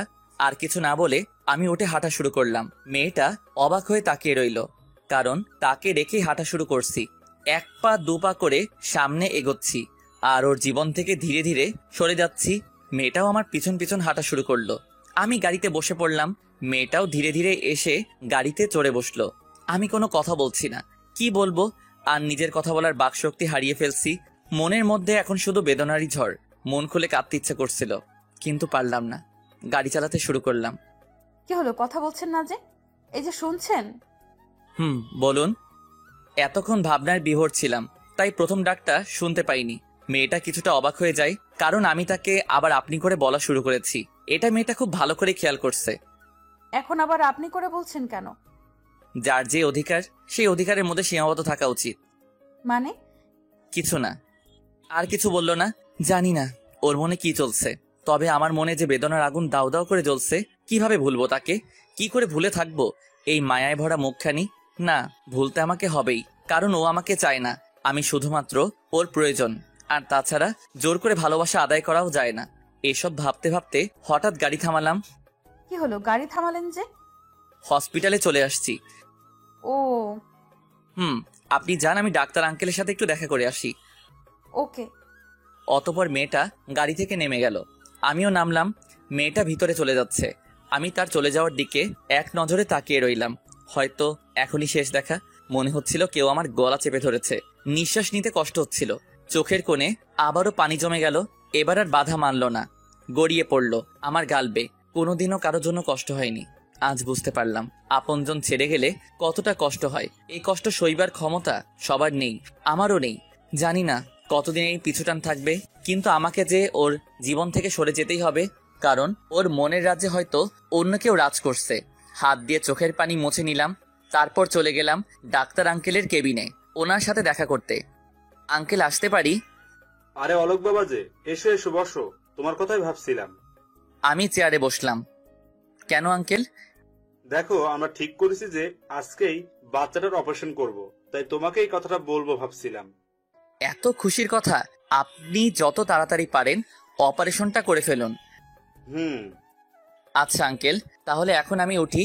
আপনি বাচ্চাটার অপারেশনের পর আমাকে জানাবেন। আমি একটু দরকারি কাজে বাইরে যাচ্ছি। আচ্ছা, জানাবো না। আমি চলে আসলাম সেখান থেকে। ভাবছি চলে তো যাব, তাহলে মেয়েটাকে শেষ একটি নজর দেখে যাই। জানি এতে আমার মনের কষ্টটা কমবে না, আরো দ্বিগুণ ভাবে বেড়ে যাবে। কিন্তু তাও মেয়েটাকে না দেখে আর থাকতে পারছি না। না, আর পারছি না এখানে থাকতে। শুধু কাঁদতে ইচ্ছা করছে, নিজের ভিতরে শূন্যতা কাজ করছে। কি জানি হারিয়ে ফেলছি। চোখের পানি বাধা মানছে না। কি করব কিছুই বুঝতে পারছি না। আমি রুমের দিকে এগোতে লাগলাম, যেখানে মেয়েটা রয়েছে। মনের মধ্যে কেমন একটা উত্তেজনা কাজ করছে। অবশেষে দরজার সামনে এসে দাঁড়ালাম। দেখি মেয়েটা তার ভাইয়ের পাশে বসে আছে, আর ওর ভাইয়ের মাথায় হাত বুলিয়ে দিচ্ছে। আর পুচকুটা এখনো ঘুমাচ্ছে। ওকে দেখে মনে হচ্ছে কতই না সুখে আছে। আমি একবার মেয়েটির দিকে এক নজরে তাকিয়ে রইলাম। প্রায় অনেকক্ষণ তাকিয়েছিলাম দরজার সামনে দাঁড়িয়ে। কি করব? ভেতরে গেলে যে আমি নিজের চোখের জলকে আটকাতে পারবো না, কারণ মনের মধ্যে এত কষ্ট জমেছে। সারা জীবন কাঁদলেও এর বিন্দু মাত্র কষ্ট কম হবে না। অবশেষে সেই সময় এলো। এখন বাচ্চাটার অপারেশন চলছে, আর মেয়েটা অপারেশন থিয়েটারের সামনে পায়চারি করছে আর কাঁদছে। বেশ বুঝতে পারছি খুব ভয় করছে ওর। সত্যি বলতে এখন আমার খুব ইচ্ছা করছে ওকে জড়িয়ে ধরে বলি, চিন্তা করো না, সব ঠিক হয়ে যাবে। কিন্তু সেইটা করার অধিকার আমার নেই, ছিল না, আর কোনোদিনও থাকবেও না। কিছুক্ষণ পর ডাক্তার আঙ্কেল রুম থেকে বেরিয়ে আসলেন। মেয়েটা ডাক্তার আঙ্কেলের সাথে কথা বলে দৌড়ে রুমের মধ্যে চলে গেল। মনে হয় বেঁচে গেছে, কারণ মেয়েটার মুখে হাসির ছাপ দেখতে পাচ্ছিলাম। কিন্তু দূর থেকে দাঁড়িয়ে কি বললেন ডাক্তার আঙ্কেল তা শুনতে পাইনি। বাচ্চাটার কি অবস্থা তা জানার জন্য ডাক্তার আঙ্কেলের কাছে ফোন দিলাম। যেহেতু আমাদের পারিবারিক ডাক্তার, তাই আগে থেকে নাম্বার আমার ফোনে সেভ করা ছিল। রিং হচ্ছে। ফোন রিসিভ করতেই আমি ডাক্তার আঙ্কেলকে সালাম দিলাম। তারপর উনি সালামের জবাব দিলেন।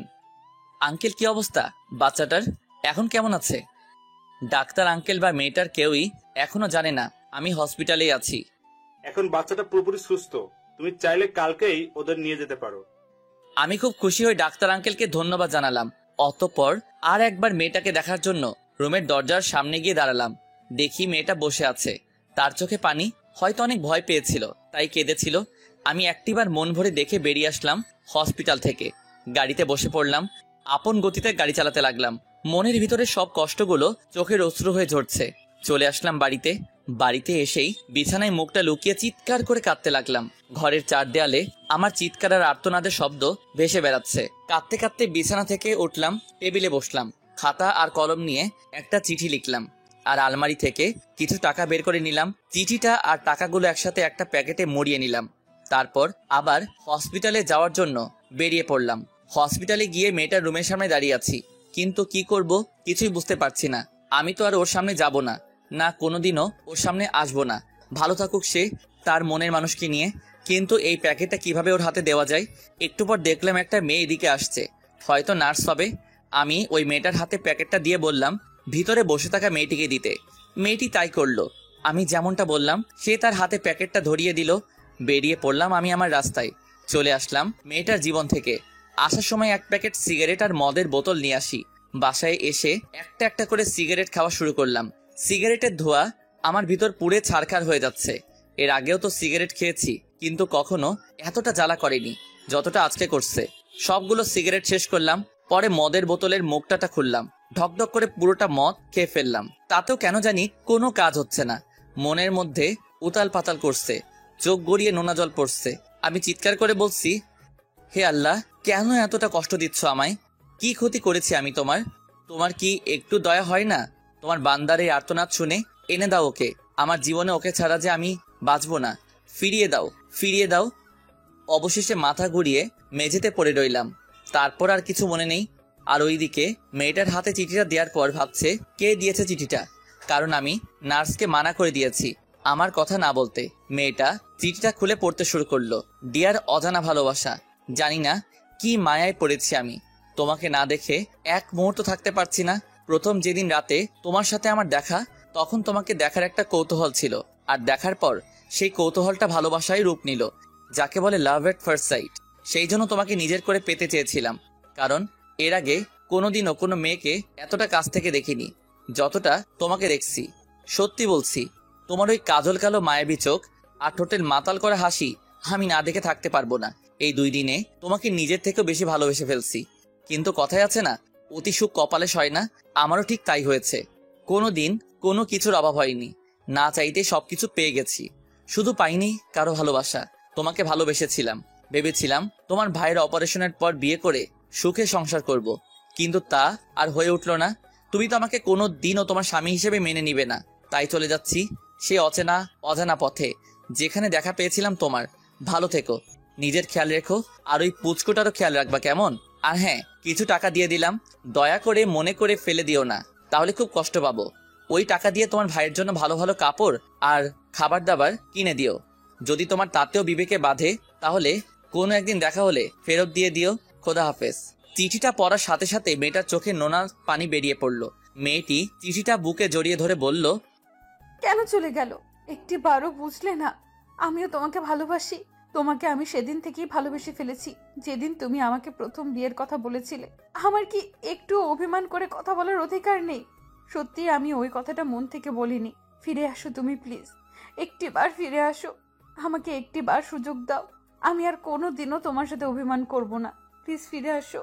আমি চাইলেই তো ওর সবকিছু টাকা দিয়ে কেড়ে নিতে পারতাম, কিন্তু আমি তো তা করিনি। বিয়ে করে নিজের বউ হিসেবে স্বীকৃতি দিতে চেয়েছিলাম, কিন্তু সে তো আমাকে স্বামীর অধিকার দিবে না। তাহলে বিয়ে করে বা শারীরিক সম্পর্ক করে কি লাভ? অল্প কিছুক্ষণের সুখের জন্য মেয়েটার সবচেয়ে মূল্যবান জিনিসটি ধ্বংস করে লাভ কি? তার থেকে ভালো ওকে ওর মতো থাকতে দেই। কোনো একদিন হয়তো বুঝতে পারবে আমি ছাড়া আর কেউ তাকে নিজের থেকে বেশি ভালোবাসতে পারবে না। এসব ভাবতে ভাবতে দু চোখের কোণে অশ্রু জমে গেল। খানিকক্ষণ পরই সেগুলো গাল বেয়ে টপ টপ করে পড়তে লাগলো। জীবনটা কত আজব, তাই না?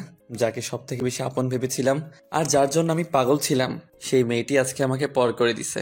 যাক, সে ভালো থাকুক, এটাই আমি চাই। হঠাৎ মাথাটা যেন কেমন জানি ঘোরাচ্ছে, কিছু দেখতে পাচ্ছি না কেন, আর চারদিকে এত অন্ধকার কেন? আস্তে আস্তে সবকিছু অন্ধকারে হারিয়ে গেল। আমি ঘুমিয়ে গেলাম হঠাৎ। তাই ঘুমন্ত মানুষকে প্রায় মৃত ব্যক্তির ন্যায় বলা হয়ে থাকে। এইদিকে মেয়েটির চিঠিটা বুকে জড়িয়ে ধরে কান্নায় ভেঙে পড়ল, আর এইদিকে আমি নিজেকে নেশায় মাতিয়ে তুলেছি, যে নেশা আমাকে সম্পূর্ণভাবে গ্রাস করে ফেলেছে। চোখে সবকিছু ঝাপসা দেখছি, মনের মধ্যে শুধু বারবার ওই মেয়েটার মুখ। চোখ বন্ধ করলেই তাকে দেখি। এত ভালোবাসার পরও আমি তাকে পাবো না, কারণ সে আমাকে চায় না। পরের দিন, উফ, এটা কিসের আওয়াজ? কানের 12টা বেজে গেল। বুঝতে পারলাম কেউ দরজায় কড়া নাড়ছে, কিন্তু এত সকালে আবার কে এলো? আব্বু তো দেশে নেই, তাহলে কি ওনার কোনো চেনা পরিচয়? লোকটা কি অন্য কেউ? ধুর, ঘুমের 12টা বেজে গেল। যাই দেখি কে এই মহান ব্যক্তি, যে এই সাত সকালে আমার ঘুম ভাঙতে কলিং বেলের সাথে যুদ্ধ করছে। আর এদিকে কলিং বেলটা বারবার বেজেই চলেছে। আরে আসছি রে বাবা, এবার থাম। বেলটা নষ্ট করে ফেলবি নাকি? অতপর আমি আস্তে আস্তে হেঁটে দরজার সামনে গিয়ে দাঁড়ালাম। অতপর দরজাটা খোলার জন্য রেডি হয়েছি। দরজাটা খোলার সাথে সাথে ঠাস ঠাস করে 2টা চরের শব্দ শুনতে পারলাম। কানের নিচে হালকা হালকা ব্যথা লাগছে কেন? তাহলে কি চর 2টা আমার গালেই পড়ছে? হ্যাঁ, তাই তো, আমার গালেই পড়ছে। কিন্তু মারলো কে? কার এত বড় সাহস আমাকে আমার বাড়িতে এসে মারে? কিছু বুঝে উঠে আগে ঠাস করে আরেকটা পড়লো। নিজেকে সামলাতে পারিনি, মেঝেতে পড়ে রইলাম। তারপর কি হয়েছে কিছু মনে নেই। অনেকক্ষণ পর চোখ খুলে নিজেকে বিছানায় আবিষ্কার করলাম। এ কি, আমি তো আমার রুমে, কিন্তু এখানে এলাম কিভাবে? ঘড়ির দিকে তাকিয়ে দেখি দুপুর হয়ে গেছে। মাথাটাও কেমন যেন ব্যথা করছে। কি হয়েছিল ধীরে ধীরে সব মনে পড়ল। কে আমাকে চড় মারলো? কার এত বড় সাহস যে আমাকে চড় মারে? হঠাৎ পাশে থেকে একটা কথা সুর ভেসে আসলো। কথাটি ছিল আমি মেরেছি। কথাটি শুনে পাশে তাকাতেই আমার চোখ কপালে উঠে গেল। নিজের চোখকে বিশ্বাস করতে পারছি না। সত্যি দেখছি নাকি স্বপ্ন? শিওর হওয়ার জন্য চিমটি কাটলাম নিজের হাতে। আউচ! না, সত্যি দেখছি। পাশে দাঁড়িয়ে আছে আমার বোরকাওয়ালি থুক্কু। আমার না কার তাও জানি না, যারই হোক, কিন্তু ও এখানে কিভাবে এলো? আমার বাসায় তো ওকে আগে কখনো নিয়ে আসিনি। তাহলে বাড়ির খোঁজ পেল কিভাবে? কয়েক মুহূর্তের জন্য বাক শক্তি হারিয়ে ফেলি। একটা ঘোরের মধ্যে নিজেকে স্থাপন করি। মেয়েটার গলার আওয়াজ শুনেই ঘোর কেটে গেল। কি হলো? কি ভাবছো? আমি তো মেরে গেলাম। এই কয়দিন আপনি করে ছাড়া কথা বলে নাই, আর এখন ডিরেক্ট তুবিতে নেমে গেছে। কিছু না, আপনি এখানে কিভাবে? আমি আসবো না তো কে আসবে শুনি? অন্য কেউ আছে নাকি? কি বলছেন এসব? দেখুন, আবল তাবল বকবেন না। যান, চলে যান আপনি এখান থেকে। কেন এমন করছো? আমি সত্যিই বুঝতে পারিনি তুমি আমার ওই কথাটা শুনে আমার থেকে দূরে সরে যাবে। যা বলার বলে দিছেন। আমিও চলে এসেছি আপনার জীবন থেকে। আপনি এটাই চেয়েছিলেন, তাই তো? প্লিজ বিশ্বাস করো, আমি এটা কখনো চাইনি। আমিও যে তোমাকে ভালোবাসি। ভালোবাসেন আপনি আর আমাকে? How funny! আপনার কাছে ভালোবাসা একটা খেলনা হতে পারে, আমার কাছে না। তাই হাত জোর করে মিনতি করছি, প্লিজ চলে যান। মেয়েটার চোখের দিকে তাকিয়ে দেখি চোখ লাল হয়ে গেছে। কেন তা এখনো অজানা। আর দেখি চোখ বেয়ে নোনা পানি ঝরছে। সত্যি বলছি, বিশ্বাস করো। তখন ওই কথাটা আমি তোমার উপর অভিমান করে বলেছিলাম, কারণ সেই দিন তুমি আমাকে ওইভাবে সবার সামনে কোলে তুলে নিয়েছিলে। ও, এখন বুঝছি। মহারানী এই জন্য এমন একটা কথা শুনিয়েছিল। দাঁড়াও, দেখাচ্ছি মজা। যে কারণেই বলেছিলেন, তাতে আমার কি? আমি এখন অন্য কাউকে ভালোবাসি। এখন আপনি আসতে পারেন। কথাটি শোনার সাথে সাথে মেয়েটি হাউমাউ করে কেঁদে দিল। প্লিজ আমাকে মাফ করে দাও, আর কোনোদিনও এমনটি হবে না। শেষবারের মতো একটা সুযোগ দাও, আর কোনোদিনও তোমাকে কষ্ট পেতে দিব না। সরি, অনেক দেরি হয়ে গেছে, এখন আপনি আসতে পারেন। মেয়েটি এক পর্যায়ে আমার পা জড়িয়ে ধরে কেঁদে ফেলল। প্লিজ আমাকে মাফ করে দাও। আমাকে যা শাস্তি দিবে তাই মাথা পেতে নিব, তবুও আমাকে একটি সুযোগ দাও। যা বলবে তাই করব, কিন্তু আমাকে ওইভাবে দূরে ঠেলে দিও না। আমি যে তোমাকে বড্ড বেশি ভালোবাসি, বিশ্বাস করো। কথাটি শোনার পর বুকের ভেতরটা কেন জানি দুমড়ে মুচড়ে গেল। না, আর বাড়াবাড়ি করা ঠিক হবে না। এতে ওর শরীরের ক্ষতি হতে পারে। একদিনে চেহারার কি হাল করেছে। না থাক, আর অভিনয় করতে হবে না। এই কি করছো? উঠো বলছি, পা ছাড়ো। না, ছাড়বো না। প্লিজ আমাকে মাফ করে দাও। দরকার হলে আমি সারা জীবন তোমার চাকরানি হয়ে থাকবো, তবুও আমাকে তাড়িয়ে দিও না। কথাটা শুনে ভীষণ রাগ উঠল। চাকরানি করার জন্য কি ভালোবেসেছি নাকি? আবাল মাইয়া। ওই উঠ বলছি, পা ছাড় আমার, না হলে এখনই ঘাড় ধাক্কা দিয়ে বাড়ি থেকে বের করে দিব। কথাটা শুনে মেয়েটা আরো জোরে কাঁদতে লাগলো। আমি তাকে উঠিয়ে নিলাম। মাথা নিচু করে দাঁড়িয়ে আছে আর ফুপিয়ে ফুপিয়ে কাঁদছে। পাগলি একটা, তোর উপর কি আমি রাগ করে থাকতে পারি বল? আর কোনোদিনও ওইসব কথা বলবি না, কেমন? মেয়েটি আমাকে সঙ্গে সঙ্গে জড়িয়ে ধরে, বেশ শক্ত করে জড়িয়ে ধরছে। দেখছি জড়িয়ে ধরেই কাঁদছে পাগলিটা। বিশ্বাস করো, ওই কথাটা অভিমান করে বলেছিলাম। যদি জানতাম তুমি কষ্ট পাবে তাহলে ওই কথাটা কোনোদিনই বলতাম না। তুমি আমাকে মাফ করে দাও প্লিজ, আর কোনোদিনও এসব বলবো না। মাফ করতে পারি, তার আগে কিছু কথা আছে। আমাকে মারলা কেন? আরো শক্ত করে জড়িয়ে ধরছে। এমন মনে হচ্ছে যেন কেউ আমাকে ওর কাছ থেকে দূরে সরিয়ে নিয়ে যেতে চাচ্ছে, কিন্তু ও ওর সবটুকু শক্তি দিয়ে আগলে রাখার চেষ্টা করছে। আমাকে ছেড়ে চলে এসেছিলে কেন? জানো কালকে সারা রাত ঘুমাইনি, তোমার কথা ভেবে কাঁদছি। আর জানো, আমার ভাইয়ের যখন অপারেশন চলছিল তখন তোমাকে অনেক খুঁজেছি। আমার অনেক ভয় করছিল, তোমাকে পাশে আশা করেছিলাম, কিন্তু তুমি কোথাও ছিলে না। কেন চলে গিয়েছিলা জানো? কত ভয় পেয়েছি। এর জন্য কি 3টা চড় মারার দরকার ছিল? বেশ করেছি। এরপর চলে যাওয়ার কথা বলে ঠ্যাং ভেঙে ঘরে বসিয়ে রাখবো। ওরে বাবারে, কি বলছো এসব? তাহলে তো কোথাও যেতে পারবো না দেখছি। কোথাও যেতে দিলে তো যাবে। কিন্তু আমার একটা শর্ত আছে, মানলে থাকবো, না মানলে এখনই চলে যাব। মেয়েটি আমাকে ছেড়ে দিল। কি শর্ত বলো? যা বলবে তাতেই রাজি, তবুও ছেড়ে যাওয়ার কথা বলবে না। সত্যি যা বলবো তাই করবা? করব। বলো কি করতে হবে? আমাকে চড় মারছো, এর জন্য শাস্তি পেতে হবে। যা শাস্তি দেবে মাথা পেতে নিব।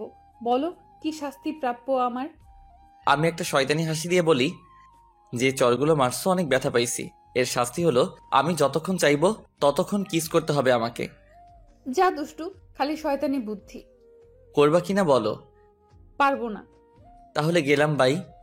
বলেই পেছন মুখ ফিরে হাঁটা শুরু করলাম। তখনই পেছন থেকে মারলো এক টান। ওপাশ ফিরতেই মেয়েটা আমার ঠোঁটের সাথে তার সুন্দর ঠোঁটজোড়া মিলিয়ে দিয়ে ধরে রাখলো। দুইজনে সুখের রাজ্যে হারিয়ে গেলাম। প্রায় 10 মিনিট পর ছেড়ে দিল। আমি তো শেষ, আমার দম যায়। আর এদিকে তাকিয়ে দেখি মেয়েটা হাসছে। আমি অবাক না হয়ে পারছি না। আমার অবস্থা খারাপ হয়ে গেছে, আর ওর কিছুই হয়নি। ওই হাসছো কেন? তোমার অবস্থা দেখে। পাজি মেয়ে একটা। এই আমি পাজি না, বুঝছো? যা চাইছো তাই দিছি, আরো লাগলে বলো। না থাক। আচ্ছা, আমার গালটা লাল হয়ে গেছে আর কানের পাশে এখনো ব্যথা করছে। কি খাও বলো তো? এত জোরে কেউ থাপ্পড় মারে? কই দেখি দেখি, কোথায় ব্যথা করছে দেখি। এই তো গালে। ও সত্যি অনেক জোরে লাগছে। আচ্ছা, ওষুধ দিচ্ছি। মেয়েটার সাথে সাথে আমার 2 গাল কিস করে ভরিয়ে দিল। এটা কি ওষুধ দিলা? মিষ্টি ওষুধ। কেন, ভালো লাগে নাই? আরো লাগবে নাকি? তোমার একটু শরম করে না বুঝি? কেন শরম করবে শুনি? আমি আমার স্বামীকেই তো দিছি, এতে শরমের কি আছে? তোমাকে আর বিয়েই করব না। বিয়ের আগে এত মারলা, বিয়ের পর না জানি আমার কি অবস্থা করবে। সমস্যা নাই, আদরও বেশি বেশি করব। আমার স্বামীকে আমি মারবো, তাতে তোমার কি? যাও, তাহলে তোমাকে বিয়েই করব না। মুখ ফিরিয়ে নিলাম। মেয়েটা আমার গালে হাত দিয়ে তার দিকে ঘুরিয়ে নিল। কাকে বিয়ে করবে শুনি? অন্য কাউকে। কথাটা শুনে রাগে ফুলে গেছে। অন্য কাউকে মানে কাকে? নাম কি তার? থাকে কোথায়? তোমাকে বলবো কেন? আমার কলার টেনে। কাকে বলবি শুনি? কাউকে না। মারলো এক চর। বলেন তো, এইভাবে চর খেলে কতদিন আর সংসার করা যাবে? না, এই মেয়েকে দেখছি বিয়েই করা যাবে না। অন্য মেয়ের কথা মুখে কেন? তোর মাথায় আসলেও তোর মাথা কেটে ফেলে দিব। ওলে বাবালে বললেই হলো। দেখ, ভালো করে বলছি, শুনে নে। আমাকে ছাড়া কারোর দিকে তাকালে তোর চোখ উপড়ে ফেলে দিব। আমি কি দেখতে কম সুন্দর নাকি বাকি মেয়েদের থেকে? অন্যদের কাছে থেকে যা নিতে চাস তা কি আমার কাছে নেই? তোর যা ভালোবাসা লাগবে আমাকে বলবি, আমি দিব। তবুও অন্য কোনো মেয়ের নাম মুখে আনবি না। যদি আনিস তো তোর মুখ সেলাই করে দিব। আমি তো মেরে গেলাম। কি গুন্ডি মেরে বাবা, বিয়ের আগে এত শাসন করছে। না জানি বিয়ের পর কি হাল করে ছাড়বে, আল্লাহ জানে। তবে মনে মনে এটা ভেবে খুব খুশি যে মেয়েটা আমাকে তার জীবনের থেকে বেশি ভালোবাসে, তাই তো এমন রাগ দেখায়। আচ্ছা, বলবো না। সাথে সাথে মেয়েটা আমাকে জড়িয়ে ধরে কেঁদে দিল। আমাকে কোনোদিনও ছেড়ে যাবে না তো? আমিও তাকে শক্ত করে জড়িয়ে ধরি। না। সত্যি তো? কথা দাও, যতই ঝগড়া হোক, যাই বলি না কেন আমাকে ছেড়ে যাবে না? কারণ আমি রাগের মাথায় কী সব বলি তা আমি নিজেই জানি না। আচ্ছা, যাব না, প্রমিস। ওর কপালে আলতো করে একটা ভালোবাসার পরও সেঁকে দিলাম। আচ্ছা, তুমি এখানে কি করে এলে? আর আমার বাড়ি বা ঠিকানা পেলে কিভাবে? ডাক্তার আঙ্কেলের কাছ থেকে তোমাদের বাড়ির ঠিকানা নিয়ে সকালে সোজা চলে এসেছি। ও আচ্ছা, ভালো করেছো। তা আমার শালাবাবুটা কোথায়? এখন কেমন আছে? এই, একদম শালা বলে ডাকবা না বলে দিলাম। শালাকে শালা বলে ডাকবো না তো কি বলে ডাকবো শুনি? তনয় বলে ডাকবা। আচ্ছা, কিন্তু ও এখন কেমন আছে? আর ওকে কি বাড়িতে নিয়ে গেছো? না, এখনো হসপিটালে আছে। আর এখন আগের থেকে অনেক ভালো আছে। তোমার কথাও কয়েকবার জিজ্ঞাসা করেছিল। আমি বলছি তুমি কাজে ব্যস্ত। যাক, শালার তাহলে দুলাভাইয়ের প্রতি টান আছে দেখছি। আবার? আচ্ছা যাও, ফ্রেশ হয়ে আসো। আবার হসপিটালে যেতে হবে তো। তুমি ফ্রেশ হবে না? হব। যাও, তুমি আগে ফ্রেশ হয়ে আসো। না, তুমি চলো আমার সাথে, একসাথে ফ্রেশ হব। আমি মেরে গেলাম। বলে কি, মেয়েটা পাগল নাকি? ওই, লজ্জা শরমের মাথা খাইছো নাকি? যাও গিয়ে ফ্রেশ হয়ে আসো। আমি কিছু জানি না, তুমি যাবা কিনা বলো, না হলে আমি এখনই চলে যাচ্ছি। কি আর করার, যেতেই হবে। উফ, আর পারা যায় না। আচ্ছা চলো। হাসছো কেন? আমাকে কোলে নাও। কি বলছো? দেখো, এবার কিন্তু বেশি বেশি হইতাছে। বেশির কি দেখলে? হ্যাঁ, সবে তো মাত্র শুরু। এরপর সামনে আরো অনেক অত্যাচার সহ্য করতে হবে যে তোমাকে। আমি আর কি বলবো, বলার মতো ভাষা খুঁজে পাচ্ছি না। সত্যি মনে হয় হেতি পুরাই পাগল। কি আর করার, অবশেষে ওকে কোলে করে নিয়ে যেতে হলো। আজকে মনে হয় আটার বস্তার পেটে খাবার পড়েনি, কেমন হালকা হালকা লাগছে। ওজন কমে গেল নি। অবশেষে দুজনে ওয়াশরুমে ঢুকলাম। তারপর যা ঘটেছে তা ইতিহাস। অতপর দুইজনে ফ্রেশ হয়ে বেরিয়ে এলাম। আমার দিকে তাকিয়ে মেয়েটা শয়তানি হাসি দিচ্ছে। আমার কিছু একটা ঘটকা লাগছে, তাই কিছু বললাম না। আমি রেডি হওয়ার জন্য আমার রুমে কাপড় পরতেছি, এমন সময় হুট করে মেয়েটা সামনে এসে দাঁড়ালো। আমি লজ্জায় মাথা ঘুরিয়ে নিলাম। ওই, তুমি এখানে কেন? দেখছো না আমি রেডি হচ্ছি? তাই তো দেখছি। আমি ঝটপট করে রেডি হয়ে নিলাম। তারপর পেছন ফিরে দেখি মেয়েটা আয়নার সামনে দাঁড়িয়ে চুল আঁচড়াচ্ছে। আমি মুগ্ধ। সেই রূপ দেখে কি মায়াবী মুখখানি, যা কোনোদিনও ভুলার নয়। আমি ধীরে ধীরে ওর সামনে গিয়ে ওকে পেছন থেকে জড়িয়ে ধরলাম। কোমরে হাত দিতেই ও চোখ বন্ধ করে ফেললো। আর আমি ওর চুলের ঘ্রাণে মাতাল হয়ে গেলাম।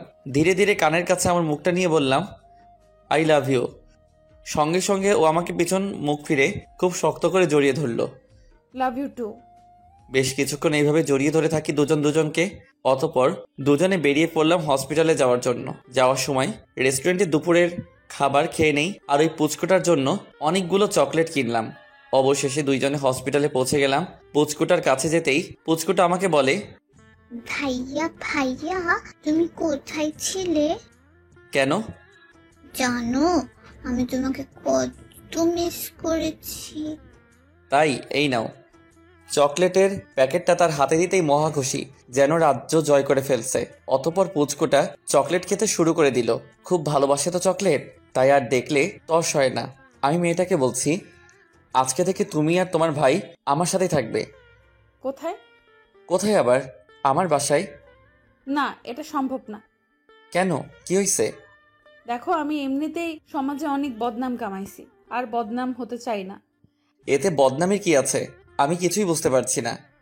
আমি একটা অবিবাহিত মেয়ে, আর তুমিও অবিবাহিত। আমরা দুজনে একসাথে এক বাসায় কোন পরিচয়ে থাকবো বলতে পারো? ও আচ্ছা, এই কথা। চিন্তা করো না, আমি এখনই এর ব্যবস্থা করছি।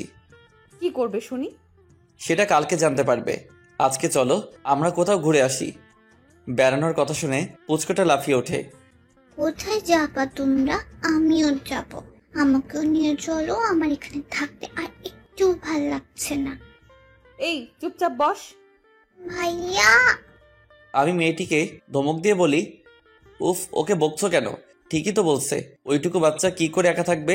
তনয়, তুমি চিন্তা করো না তো, দরকার হলে তোমার আপুকে রেখে তোমাকে নিয়ে যাব। তনয় সাথে সাথে আমার কোলে উঠে পড়ে আর ওর আপুর দিকে তাকিয়ে হাসে। বাবা, ভাইয়াকে পেয়ে আপুকে ভুলে গেলি? আমি আর তনয় দুইজনই হেসে ফেলি। তারপর আমরা সবাই বেরিয়ে পড়লাম। বের হওয়ার আগে ডাক্তার আঙ্কেলের সাথে একবার দেখা করেছিলাম, কারণ পরে যদি আবার বাচ্চাটার কোনো প্রকার শরীর খারাপ হয় তাই। ডাক্তার আঙ্কেল বলছেন দরকার হলে ফোন করতে। তাই আর দেরি না করে সবাই বেরিয়ে পড়লাম ঘুরতে যাওয়ার জন্য। আজকে চারপাশের প্রকৃতিতে কেমন একটা সৌন্দর্য বিরাজ করছে। আমার মনে হচ্ছে আজকে আমি পৃথিবীতে সব থেকে সুখী মানুষ। আমার আর কিচ্ছু চাওয়ার থাকবে না যদি ওকে পাই। আপন মনে গাড়ি চালাচ্ছি, আর মেয়েটি আর ওর ভাই দুইজনে আজকে খুব খুশি। দুজনের মুখে হাসি খুব ভালো লাগছে। ওদের মুখের এই হাসি দেখে এই হাসিটা যেন কখনো কোনো কারণে না হারিয়ে যায়, সেই ব্যবস্থা করব। এসব ভাবতে ভাবতে একটা পার্কের সামনে এসে গাড়ি থামালাম। আগে আমি নেমে গেলাম, তারপর ওরা নেমে গেল। তনয়কে আমার কোলে দাও, তোমার কষ্ট হবে। না, কিছু হবে না, ঠিক আছে, আমি রাখতে পারবো। তনয়, তুমি ভাইয়ার কোলে আসবে না? তনয়ের দিকে তাকিয়ে হাত বাড়িয়ে দিলাম। আপু আমি ভাইয়ের কোলে যাব। আচ্ছা যা, এই নাও ধরো। তারপর আমি তনয়কে কোলে করে নিয়ে পার্কের ভিতরে চলে আসলাম। তিনজনে একটা খোলা জায়গায় বসেছিলাম। আজকের আকাশটা কেন এত রোমান্টিক লাগছে। মেঘের গুচ্ছগুলো উড়ে উড়ে খেলা করছে, আর আমি তাদের খেলা করার দিকে এক নজরে তাকিয়ে আছি। মেয়েটির শব্দে ধ্যান ভাঙল। কি হলো? ওভাবে ওপরে তাকিয়ে কি দেখছো? না মানে আজকের আকাশটা কত সুন্দর, তাই না?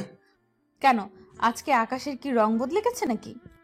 দূর তা না, কেমন জানি একটা রোমান্টিক ভাব দেখা যাচ্ছে। শয়তানি বুদ্ধি। তাহলে একটু শয়তানি করেই ফেলি। এই, একদম না। দেখছো এখানে কে বসে আছে? ও কিন্তু তোমাকে পিটাবে। তাই নাকি? আমি তনয়ের দিকে তাকাই, দেখি তনয় হাসছে। কি ব্যাপার, তুমিও হাসছো কেন? এমনি। আমি আর কিছু বললাম না। এর মধ্যে পুচকুটা বলে, আপু ওই দিকে যাব। কেন, এখানে কি হয়েছে? দেখো না আপু, কত সুন্দর ফুল ওখানে, আমি ওগুলো নেব। কি করবে তুমি ফুলগুলো নিয়ে? জানি না, চলো না আপু, চলো না। মাঝখান থেকে আমি তনয়কে বললাম, তনয় তুমি গিয়ে সুন্দর সুন্দর অনেকগুলো ফুল তুলে আনো তো। আচ্ছা। তনয় গেল ফুল তুলতে। তারপর মেয়েটির বকবক, তুমি ওকে যেতে বললে কেন? তোমার সাথে শয়তানি করব তাই। এই, একদম ফাজলামো করবা না বলে দিলাম, তাহলে কিন্তু খুব খারাপ হবে। কি করবে শুনি? ওর হাত ধরে টেনে আমার বুকের সাথে জড়ানোর চেষ্টা করলাম, কিন্তু সে তার গায়ের জোর দিয়ে ছাড়িয়ে নেয় নিজেকে। এই কি করছো? হ্যাঁ, লজ্জা শরম বলতে কিছু নেই? লোকে দেখলে কি ভাববে? যা খুশি ভাবুক, তাতে আমার কি? আমি আমার বউকে ধরেছি। বউ বললেই বউ হয়ে যাব নাকি? বিয়ে করছো আমাকে। না। তাহলে আগে বউ করো, তারপর বউ বললো। আচ্ছা, আর কিছু বললাম না। এর মধ্যে তনয় হাজির। শালাটা আমার রোমান্সের 12টা বাজিয়ে দিল। আপু আপু দেখো কতগুলো ফুল তুলে এনেছি। এগুলো দিয়ে কি করবে? আপু আমি টিভিতে দেখেছি, ছেলেরা ফুল নিয়ে মেয়েদেরকে জড়িয়ে ধরে, তারপর কি জানি বলে।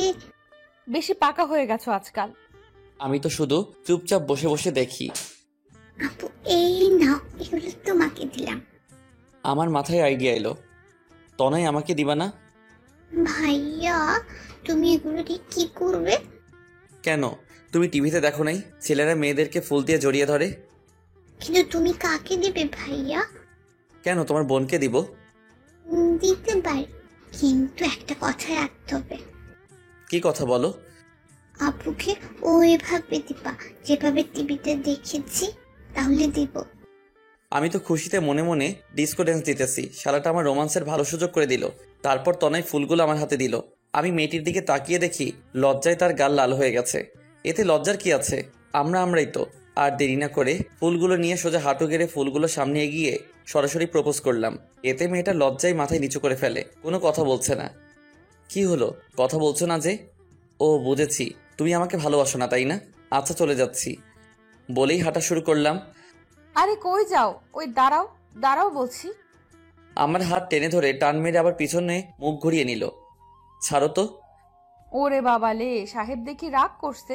দেখো তনয়, তুমি না বললে তোমার ভাইয়াকে আমাকে যাতে জড়িয়ে ধরে? কই ধরলো না তো, আরো উল্টো রাগ দেখিয়ে চলে যেতে চাচ্ছে। ভাইয়া তুমি তোমার কথা রাখবে না, না হলে কিন্তু আর তোমার সাথে ঘুরতে আসবো না। আপুকে জোরে ধরো বলছি। আমি তো পুরাই টাসকে খেয়ে গেলাম। আর কিছু না বলে সাথে সাথে মেয়েটিকে জড়িয়ে ধরলাম। কি মজা কি মজা, ভাইয়া আপুকে জড়িয়ে ধরেছে। আমরা দুজনেই চুপ করে আছি। কিছুক্ষণ পর মেয়েটা বলল, এবার ছাড়ো। না। উফ, কেউ দেখে ফেলবে তো, ছাড়ো বলছি, ছাড়ো। দেখুক। কিছুক্ষণ পর ছেড়ে দেই। কিছু খাবে নাকি এখানে এইভাবে থাকবে? না, আমি কিচ্ছু খাবো না। তনয়, তুমি কিছু খাবে? চকলেট খাবো। আচ্ছা চলো। অবশেষে সবাই একটা দোকানের সামনে গেলাম। তনয়কে চকলেট কিনে দিলাম। তারপর আমি বললাম, তুমি ওকে নিয়ে একটু দাঁড়াও, আমি একটা ফোন করে আসছি। আচ্ছা। অতপর আমি ফোন করতে একটু সাইডে চলে গেলাম, আর মেয়েটা আর তনয় দুজনেই দাঁড়িয়ে রইল। আমি ফোন করলাম আমার সব বন্ধুদের। সবাইকে কালকে সকালে আমার বাসায় আসতে বললাম। তারা জিজ্ঞেস করেছিল কেন। আমি তাদের বলেছি আমি একটা মেয়েকে ভালোবাসি আর তাকে কালকে বিয়ে করতে চাই। তারা সবাই খুব খুশি। তারা বলে কালকে সকালে ঠিক টাইমে পৌঁছে যাবে। আমি আর কিছু না বলে ফোন কেটে দিলাম।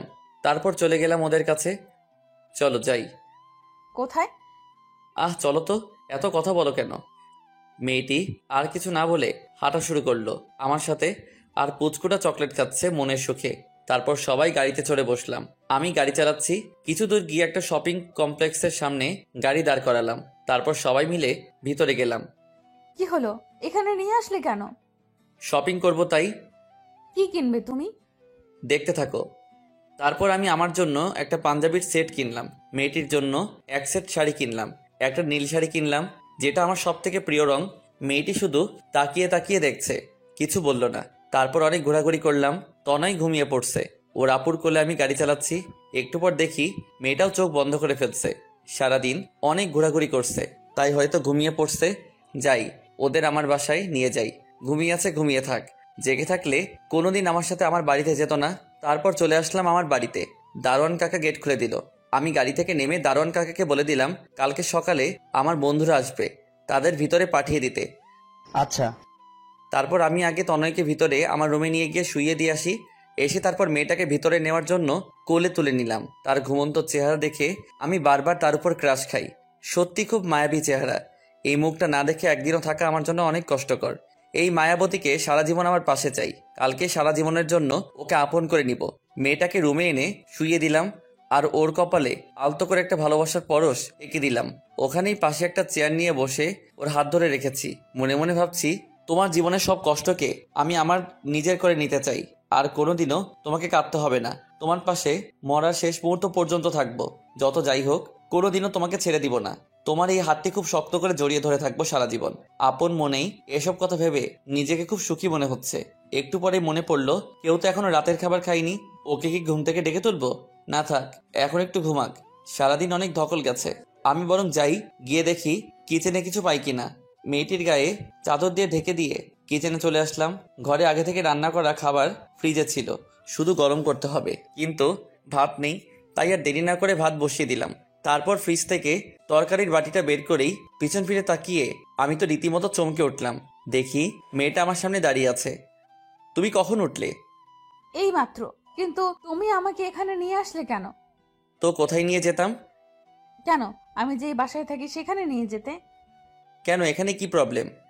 প্রবলেম আমার নেই, প্রবলেম সমাজের। লোকে জানতে পারলে কি ভাববে একবার ভেবে দেখেছো? যা খুশি ভাবুক, তাতে আমার কি?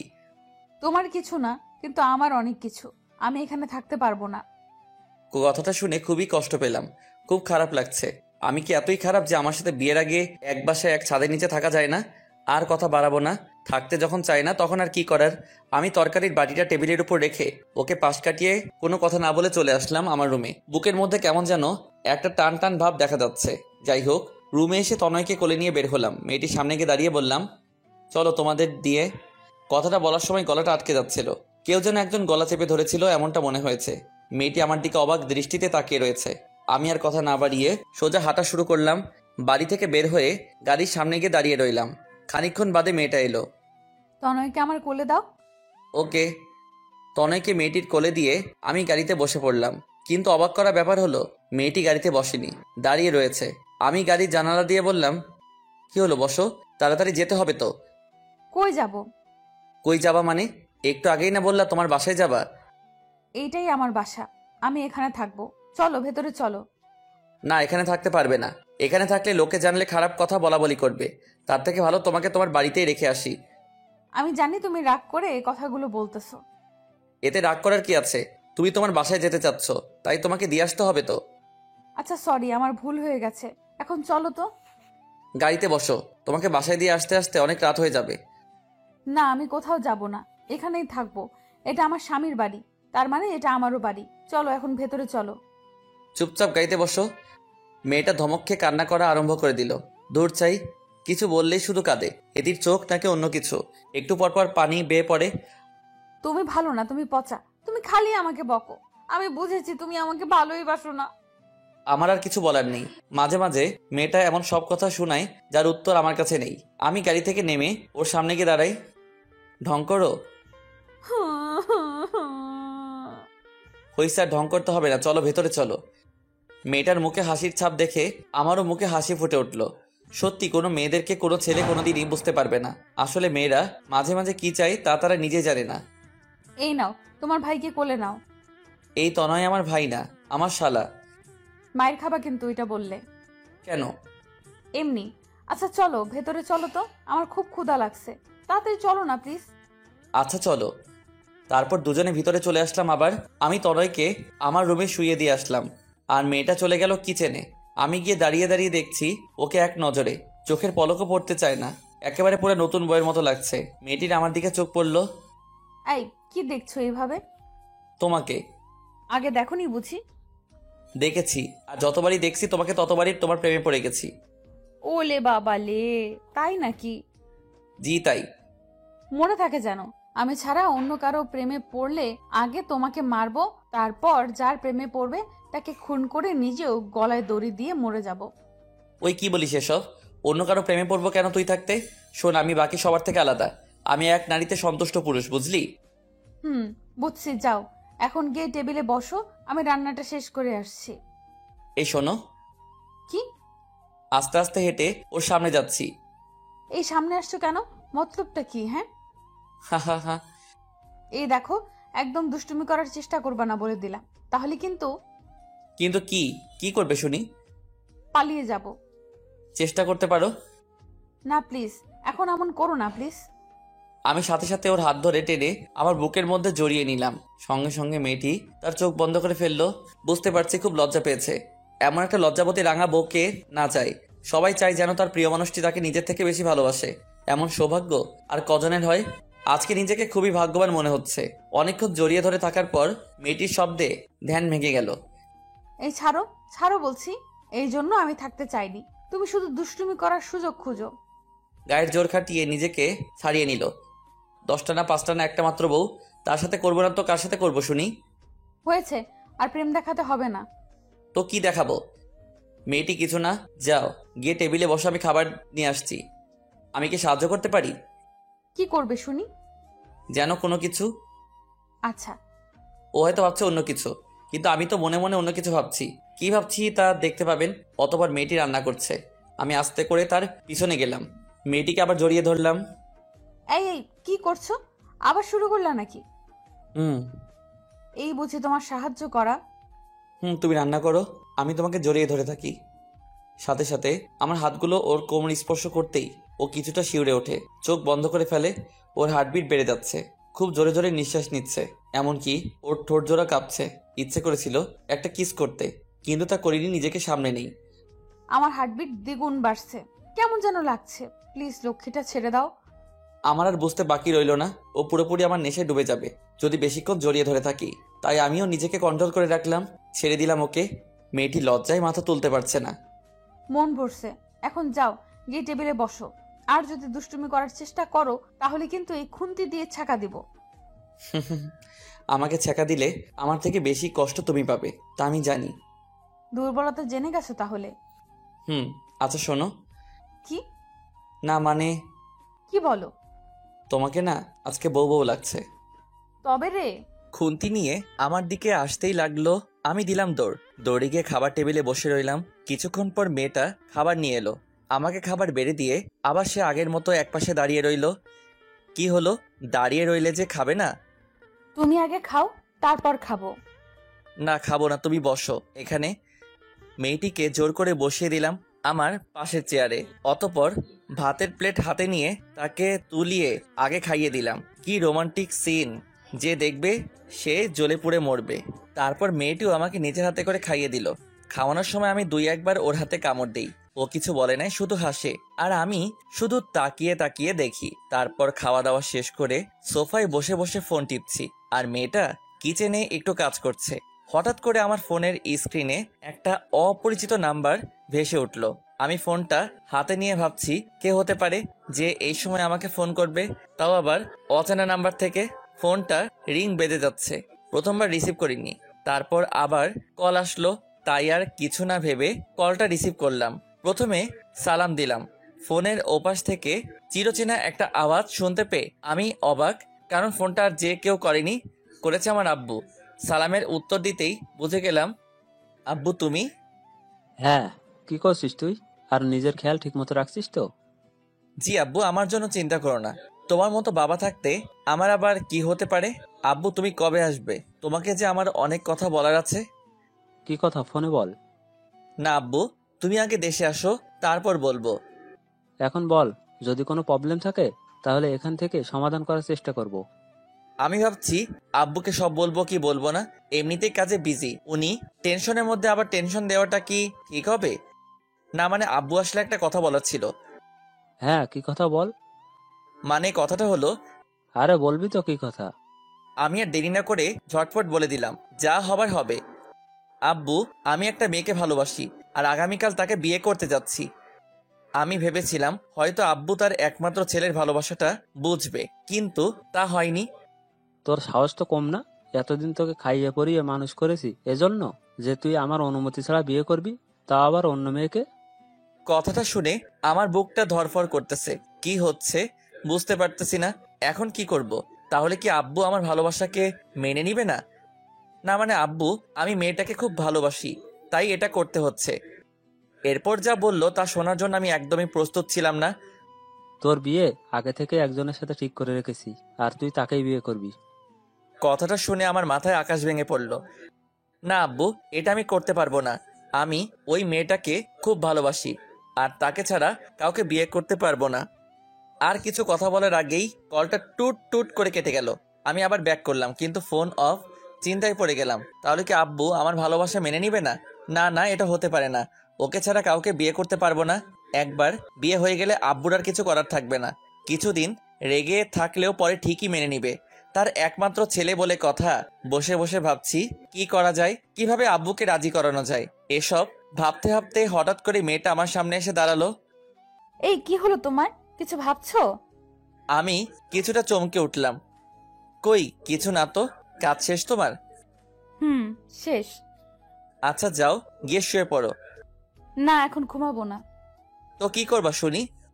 তোমার সাথে বসে গল্প করব। ও আচ্ছা, এখানে বসো তাহলে। সবকিছু ভুলে যাচ্ছি। ধীরে ধীরে মেয়েটা সামনে থাকলে আমার কোনো কষ্টই থাকে না। জানি না কেন, ওকে দেখলে সব কষ্ট দূর হয়ে যায়। না, এখানে না। তাহলে কোথায়? ছাদে চলো, ওখানে বসে বসে চাঁদ দেখবো, আর দুজনে বসে বসে গল্প করব। আর জানো, আজকে আকাশে খুব সুন্দর চাঁদ দেখা যাচ্ছে। তাই নাকি? আচ্ছা চলো তাহলে। আমি সোফা থেকে উঠে হাঁটা শুরু করলাম, আর মেয়েটা পিছনে দাঁড়িয়ে রইল। কি হলো, যাবে না? তুমি অনেক আনরোম্যান্টিক পুরুষ। মানে? ছাদে যাচ্ছ, আমাকে কোলে করে নিয়ে যেতে পারো না? ওরে বাবা, এ তো মেঘনা চাইতে বৃষ্টি। মনে মনে খুব খুশি হলাম। আসলে মেয়েটা আমার জন্য পাগল। থুক্কু, পাগলি হয়ে গেছে। এই পাগলিকে ছাড়া আমার কিছু ভালো লাগে না। এত উপরে আটার বস্তা নিয়ে কিভাবে উঠবো?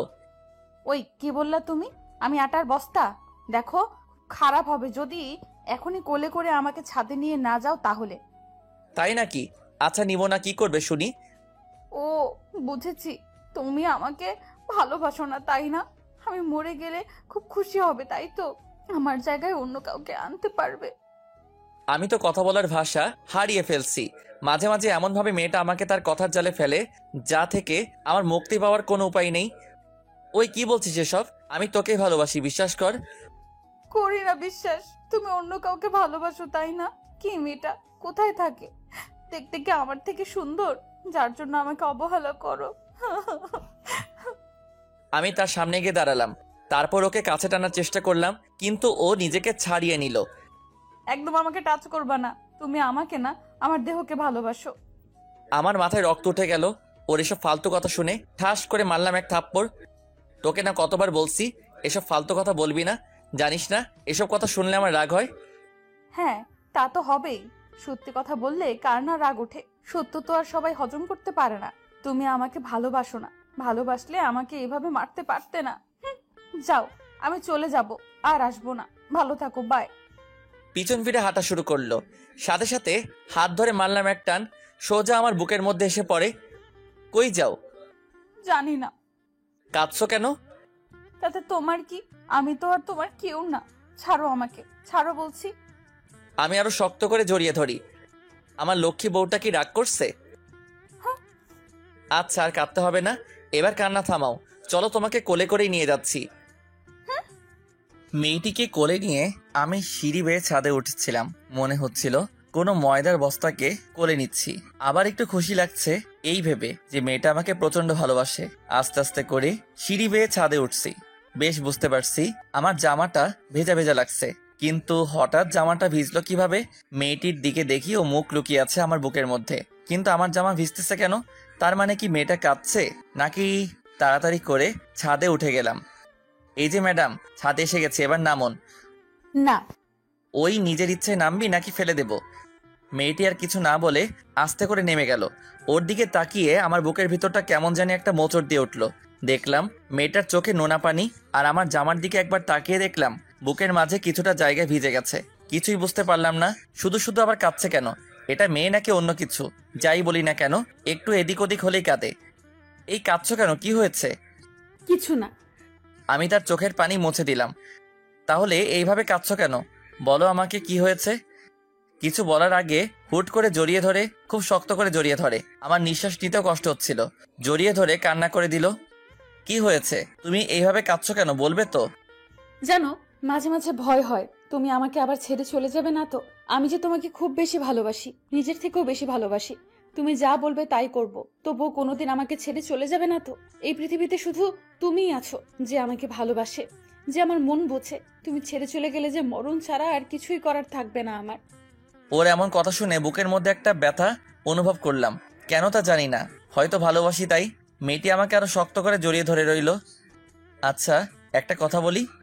একটা না, হাজারটা বলো। অনুমতি নেওয়ার দরকার হবে না। বিনা অনুমতিতে যা খুশি করতে পারো। সবকিছু তোমার নামে দিয়ে দিছি। আচ্ছা, আমাকে এত ভালোবাসো কেন? জানি না। বলবে নাকি চলে যাব? বললাম তো জানি না। আরো শক্ত করে জড়িয়ে ধরলো চলে যাওয়ার কথা শুনে। আচ্ছা ছাড়ো আমাকে, আমি চলে যাব। তুমি ভালো না, এত কষ্ট করে কোলে নিয়ে ছাদে নিয়ে আসলাম, কোথায় একটু আদর করবে তা না, শুধু কেঁদেই যাচ্ছে। মেয়েটি আমাকে ছেড়ে দিল, আর সেই সাথে কান্নাও থেমে গেল। কই যাবা? যেখানে খুশি। তোমার কি? আমারই সব, বুঝেছো? মানে? মানে কিছু না, ওইদিকে দেখো। আমি মাথা ঘোরাতেই ও আমার গালে একটা চুমু খেলো। এইটা কি হলো? আমি তো হতবাক হয়ে গেলাম, কারণ আমি বুঝতে পারিনি ও আমাকে এইভাবে চুমু খাবে। কেন আদর করলাম? তুমি না বললে আমি তোমাকে আদর করি না, তাই তো আদর করে দিলাম। এটা ধোঁকা, আদর না। তুই আমাকে না বলে আমার গালে চুমু খেলে কেন? কেন, এর জন্য আবার অনুমতি নিতে হবে নাকি? নিতে হবে মানে 100 বার নিতে হবে, কারণ গালটা আমার, আর এটা সরকারি কোনো জিনিস না যে কেউ মন চাইলেই নিয়ে যাবে। এখন ওইটাতে শুধু আমার অধিকার, বুঝলে? তাহলে আমিও তাই করব। কি করবে শুনি? আর কিছু না বলে সঙ্গে সঙ্গে ওর ঠোঁট জোড়ার সাথে আমার ঠোঁট জোড়া লাগিয়ে দিলাম। ও আমার নেশায় পুরোপুরি ডুবে গেল। প্রায় 10 মিনিট পর ছেড়ে দিলাম। দুজনেই হাঁপাচ্ছি। তুমি ভালো না, তুমি পচা। এইভাবে কেউ হুট করে কিস করে নাকি? যদি মরে যেতাম? আমি আছি তো, আবার কিস দিয়ে বাঁচিয়ে দিতাম। লুচু কোথাকার, আমাকে যা করার করবে, কিন্তু অন্য মেয়ের নামও মুখে আনবে না, কেমন? আচ্ছা। পরে দুজনেই ছাদে রাখা দোলনার উপরে বসে দোল খাচ্ছিলাম, আর চাঁদের আলো উপভোগ করছিলাম। আজকে চাঁদেরও হিংসা হচ্ছে আমাদের দেখে, তাই ধীরে ধীরে চাঁদটাও মেঘের আড়ালে হারিয়ে গেল। অনেক রাত পর্যন্ত দুজনে বসে গল্প করছি। তারপর আবার রুমে আসার আগে সেই আগের বায়না ধরলো, কোলে নিতে হবে, না হলে রুমে যাবে না। কি আর করার, বাধ্য হয়ে কোলে তুলে নিলাম। মেয়েটাকে কোলে নিয়ে আমি এক দৃষ্টিতে তার দিকে তাকিয়ে রইলাম। তার কাজল কালো চোখগুলো দেখে আমার চোখের জ্বালা বেড়ে যাচ্ছে। মন চাই সারাদিন সারাক্ষণ শুধু তাকিয়ে থাকি, চোখের পলকও পড়তে চাচ্ছে না। আমার এইভাবে তাকিয়ে থাকা দেখে মেয়েটা লজ্জায় আমার বুকের মধ্যে মুখ লুকিয়ে ফেলে। নিজের অজান্তে আমার মুখে হাসি ফুটে ওঠে ওর এই কাণ্ড দেখে। পরে ওকে নিয়ে আমার রুমে শুইয়ে দিলাম ওর ভাইয়ের সাথে। আচ্ছা এখন ঘুমাও, সকালে তাড়াতাড়ি উঠতে হবে তো। তুমি ঘুমাবে না? হ্যাঁ ঘুমাবো তো, আমি ওইখানে সোফায় ঘুমাই, তুমি খাটে ঘুমাও। এত বড় খাট থাকতে সোফায় ঘুমাবে কেন? আমি আর কিচ্ছু শুনতে চাই না, তুমিও খাটে ঘুমাবে আমাদের সাথে, ব্যাস। দেখো বোঝার চেষ্টা করো, এখন এক খাটে ঘুমালে নিজেকে সামলাতে পারবো না, তাই প্লিজ আর জেদ করো না, ঘুমিয়ে পড়ো। যা খুশি করো, বাধা দিছে কে? আগেও বলেছি, এখনো বলছি, আমি আমার সব কিছু তোমাকে দিয়ে দিছি, তাই বেশি কথা না বলে চুপচাপ এখানে এসে ঘুমাও, আমি তোমার বুকে ঘুমাবো। এসব পাগলামি বন্ধ করো তো, ঘুমিয়ে পড়ো, অনেক রাত হইছে। দেখো, চুপ এখানে শুয়ে পড়ো, না হলে কিন্তু। কিন্তু কি? মেয়েটি শুয়ে থাকা অবস্থা থেকে উঠে দাঁড়ালো, ঠাস করে একটা বসিয়ে দিল আমার গালে। আমি তো অবাক, এটা মেয়ে নাকি আরো কিছু কিছু বলার আগে চর বসিয়ে দেয়। গালে হাত দিয়ে দাঁড়িয়ে রইলাম চুপচাপ, মনে মনে আবার খুব খুশি লাগছে। এইরকমই তো মিষ্টি একটা বউ চাই, যে কথায় কথায় রাগ করবে, কিছু হলে শাসন করতে শুরু করবে। কিরে চুপচাপ দাঁড়িয়ে আছিস যে? এখনো কি অন্য জায়গায় ঘুমানোর ইচ্ছা আছে নাকি? তোর সাথেই আর থাকবো না, খালি কথায় কথায় মারস। তুই থাক, আমি গেলাম। কই যাবি শুনি? এক পার নড়লে ঠ্যাং ভেঙে হাতে ধরিয়ে দেব। খালি রাগ দেখাতেই পারিস। চুপচাপ এখানে শুয়ে পড়ো বলছি, না হলে আরো পড়বে। না থাক, আর লাগবে না, শুইতেছি। কি আর করার, অবশেষে বাধ্য হয়ে শুতে হলো। মেয়েটা আমাকে শক্ত করে জড়িয়ে ধরে শুয়ে পড়লো। সরি, আমাকে মাফ করে দাও। কেন? তোমাকে ওইভাবে মারার জন্য। জানো, আমি ইচ্ছে করে কিছু করিনি, রাগ উঠলে আমি নিজেকে ধরে রাখতে পারি না, সামনে যেটা পাই সেটা দিয়ে মারি। ভাগ্যিস আমাকে শুধু চর মারছো, অন্য কিছু দিয়ে মারলে তো এতক্ষণে উপরে চলে যেতাম। এসব বলবে না প্লিজ, তোমার মরণ হওয়ার আগে যেন আমার মরণ হয়। তাই আরো শক্ত করে জড়িয়ে ধরলাম। ও চুপচাপ আমার বুকের মধ্যে শুয়ে রইলো। আর আমি ভাবছি আব্বুর কথা, তিনি কি সত্যি আমার ভালোবাসাটা বুঝবেন না? এই মেয়েটাকে যে আমি খুব ভালোবাসি, ওকে ছাড়া কিভাবে থাকবো আমি? একবার বিয়েটা হয়ে গেল, আর কিছুই করতে পারবে না। আমি তো তার একমাত্র ছেলে, কতদিনই বা রাগ করে থাকবে, তারপর সবকিছু ঠিক হয়ে যাবে। হঠাৎ মেয়েটার দিকে চোখ পড়লো, দেখলাম মেয়েটা ঘুমিয়ে পড়ছে। ওর ঘুমন্ত চেহারা দেখে আমার কেমন যেন একটা অনুভূতি জাগছে। পুরো ছোট বাচ্চাদের মতো আমাকে জড়িয়ে ধরে ঘুমিয়ে আছে। কত মায়াবী মেয়েটা, একে ছাড়া যে আমার একদিনও ভালো কাটে না এখন। আমি মেয়েটার কপালে একটা ছোট করে চুমু এঁকে দিলাম, তারপর আমি হারিয়ে গেলাম ঘুমের দেশে। সকালে খুব ভোরে মেয়েটির ডাকে আমার ঘুম ভেঙে গেল। এই ওঠো, আজান দিছে, যাও গিয়ে নামাজ পড়ে এসো। আচ্ছা যাচ্ছি। অতঃপর তাড়াতাড়ি উঠে ফ্রেশ হয়ে পাঞ্জাবি পরে নামাজ পড়তে চলে গেলাম। নামাজ পড়ে এসে দেখি মেয়েটা কিচেনে রান্না করছে। আমি ধীরে ধীরে কিচেনের সামনে গিয়ে দাঁড়ালাম। মাথায় আবার দুষ্টামি করার ভূত চাপলো। দেখলাম মেয়েটা চুপচাপ রান্না করছে, তাই আস্তে আস্তে করে তার সামনে গিয়ে পিছন থেকে জড়িয়ে ধরলাম। সাথে সাথে মেয়েটা ভয়ে চিৎকার করে উঠলো। আরে চিৎকার করছো কেন? তুমি কখন আসলে? এই সবে মাত্র এলাম, এসেই তো তোমাকে। চুপ, লুচু কোথাকার, এসেই দুষ্টুমি শুরু করে দিছো। বারে, তুমি না কালকে রাতে বললে যা খুশি করতে পারি, তুমি কিছুই বলবে না? আচ্ছা হয়েছে, এখন যাও গিয়ে টেবিলে বসো, আমি ব্রেকফাস্ট রেডি করে আনছি। না, আমি এখানেই থাকবো, আর এভাবে জড়িয়ে ধরে থাকবো। তুমি রান্না করো, আমি দেখছি। উফ, তোমাকে নিয়ে আর পারা যায় না। আচ্ছা থাকো, কিন্তু দুষ্টুমি করবে না। আমি তো দুষ্টুমি করবোই, তার জন্যই তো ধরেছি। বলে আমার হাত ওর কোমর স্পর্শ করলো। সাথে সাথে ও কিছুটা শিউরে উঠে চোখ বন্ধ করে ফেলে। দেখো, খুব খারাপ হচ্ছে কিন্তু। ওক, তাতে কার কি? আমি আমার বউকে ধরেছি, তাতে তোমার কি? মেয়েটা আর কিছু না বলে এক ঝটকে নিজেকে ছাড়িয়ে নিল। হয়েছে, এত বউ বউ করতে হবে না, বিয়েটা হোক আগে, তারপর বউ বউ করো। এখন যাও গিয়ে টেবিলে বসো বলছি। দূর, তুমি খালি আমাকে বকা দাও। যাও, আমি আর তোমার কাছে আসবো না। বলেই হনহন করে হেঁটে চলে আসলাম। এসেই টেবিলে বসে রইলাম। এর মধ্যে বন্ধুর ফোন। রাকিব কল দিছে। রাকিব আমার বেস্ট ফ্রেন্ড। কলটা রিসিভ করলাম। কিরে, সবকিছু রেডি তো? দোস্ত, সবকিছু রেডি, তুই খালি বল কয়টা বাজে যেতে হবে। 10টা বাজে। সবাই জায়গা মতো এসে পড়িস, আর বাকিদেরও সাথে করে নিয়ে আসিস, কেমন? আচ্ছা, তুই চিন্তা করিস না, আমরা সবাই ঠিক সময় চলে আসবো। আর শোন, লামিয়া আর বৃষ্টিকে আমার বাড়িতে পাঠিয়ে দিস ওকে রেডি করানোর জন্য। লামিয়া আর বৃষ্টি ওরাও আমার বেস্ট ফ্রেন্ড। আচ্ছা, কিন্তু দোস্ত, ভাবি দেখতে কেমন? গেলেই দেখতে পাবি। এখন রাখ, ঠিক সময় মতো চলে আসিস। আচ্ছা। ফোন কেটে দিলাম। কিছুক্ষণ পর মেয়েটা এলো। আমি ভাবলাম সবকিছু শুনে ফেললো নাকি। না, তা কিভাবে হবে? ও তো কিচেনে ছিল, ও কিভাবে শুনবে? ম্যাডামের ব্রেকফাস্ট এতক্ষণে রেডি হয়েছে তাহলে? নাও খাওয়া শুরু করো। তনয় কোথায়? ও খাবে না? ও এখনো ঘুমাচ্ছে, তুমি খেয়ে নাও। ও উঠলে আমি ওকে খাইয়ে দেবনি। তুমি খাবে না? আমি পরে খাবো, তুমি আগে খেয়ে নাও। না, তুমি এখন খাবে আর আমাকে নিজের হাতে খাইয়ে দিবে, না হলে আমিও খাবো না। সব সময় এত জেদ করো কেন তুমি? নিচে তুলে খেতে পারো না? না, খেতে পারি না। হইছে, যাও, খাবো না, তুমি একাই খাও। বলেই উঠে পড়লাম টেবিল থেকে। আরে আরে কই যাও, বসো বলছি। না। আচ্ছা বসো, খাইয়ে দিচ্ছি, আর ঢং দেখাতে হবে না। খুশি মনে বসে পড়লাম আর ও আমাকে তুলে খাইয়ে দিতে লাগলো। আমিও তাকে নিজের হাতে তুলে খাইয়ে দিলাম। খাওয়া দাওয়া শেষ হতেই তনয়ের গলার আওয়াজ শুনতে পেলাম পাশের রুম থেকে, কারণ আমার রুমটা নিচে। তনয় আপু আপু করে ডাকছে। মেয়েটা টেবিল থেকে উঠে তাড়াতাড়ি দৌড়ে গিয়ে ওর ভাইকে কোলে নিয়ে রুমের বাইরে আনলো।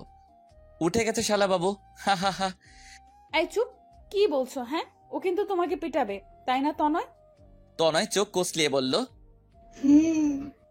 এখনো ঠিকঠাক ঘুম হয় নাই, কারণ এখনো বারবার হাই তুলছে। তাই নাকি? আচ্ছা আমি ওকে রেডি করিয়ে আনছি। ওকে।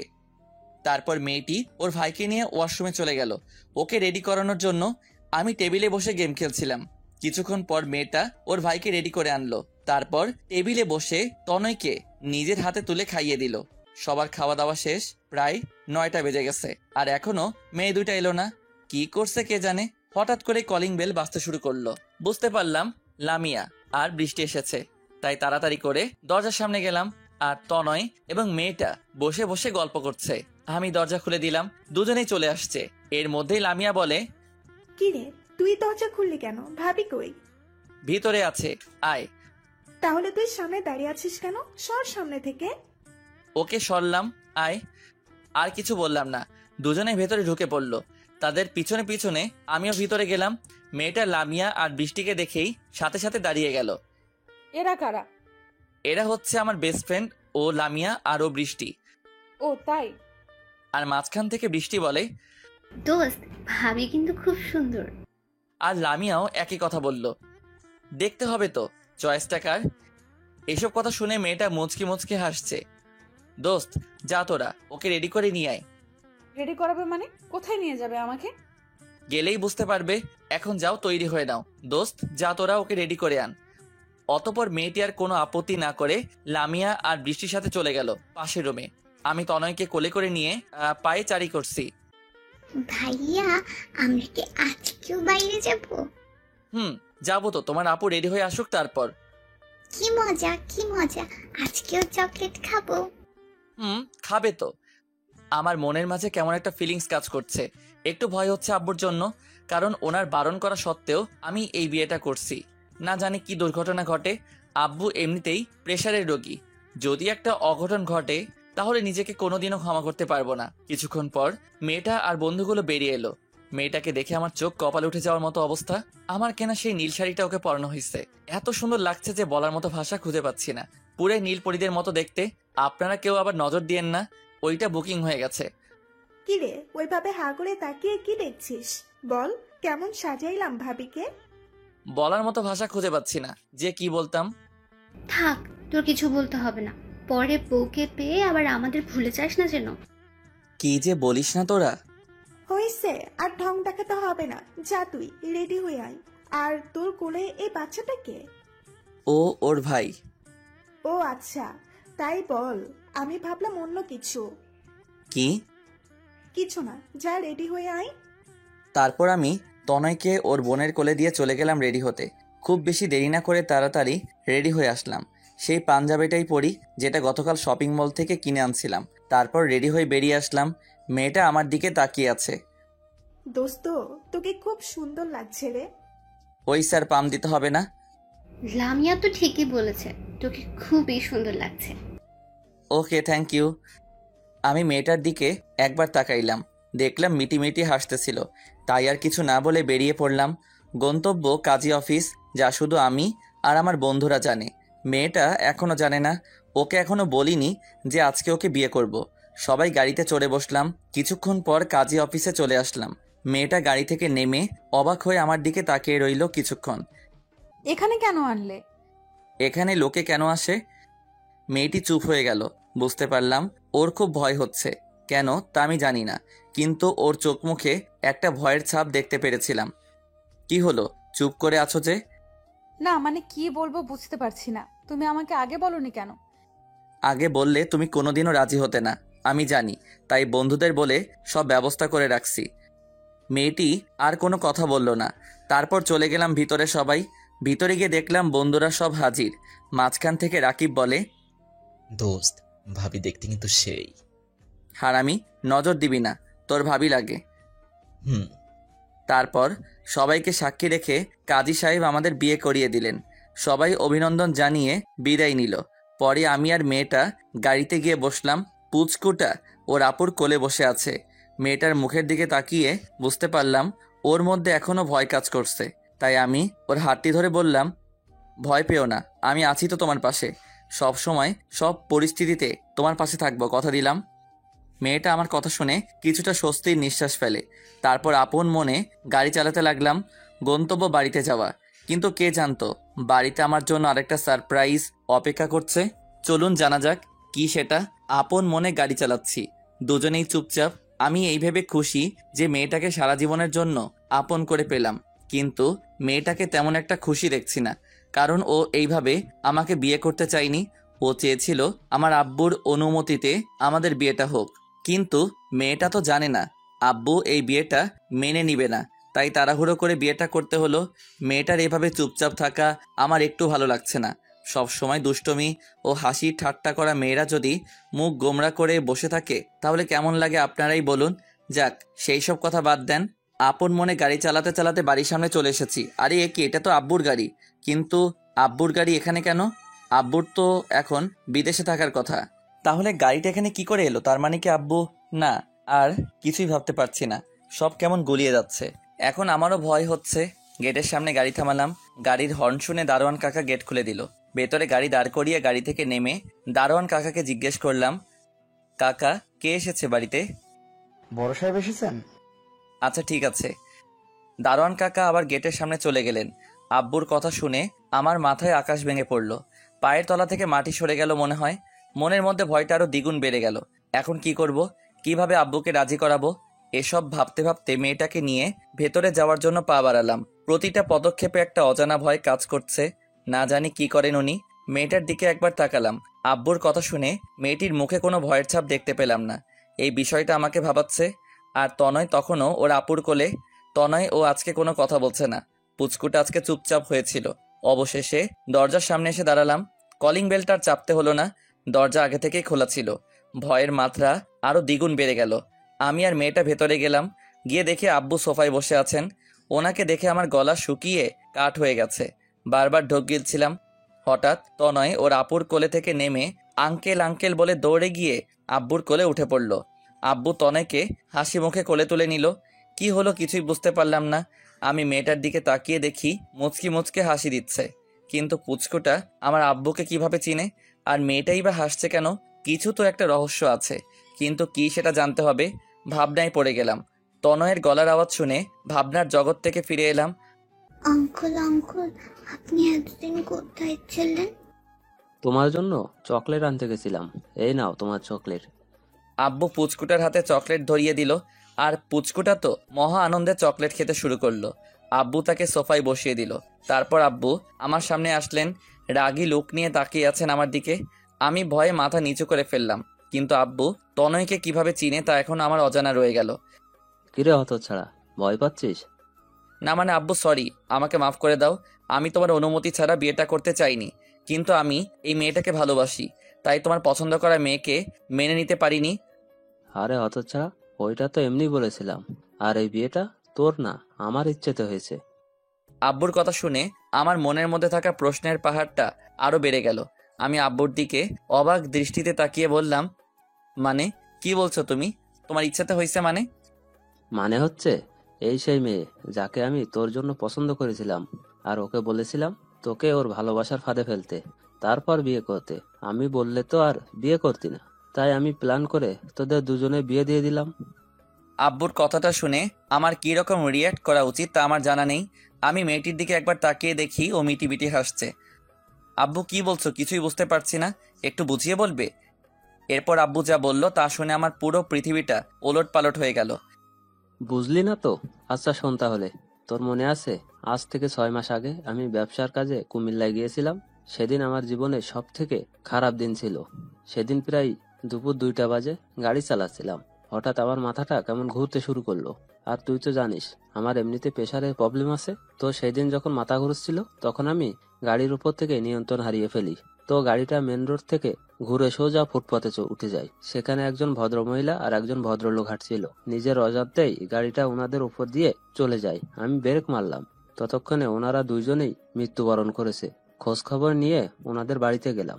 লাশ দুইটা দেখে তার পাশে দাঁড়িয়ে থাকা মেয়েটা কান্নায় ভেঙে পড়ে। সেদিন নিজেকে খুব বড় অপরাধী মনে হচ্ছিল রে। আমার জন্য 2টা বাচ্চা ছেলে মেয়ে এতিম হয়ে গেল। এর জন্য আমি নিজেকে আজও ক্ষমা করতে পারিনি, আর হয়তো কোনোদিনই পারবো না।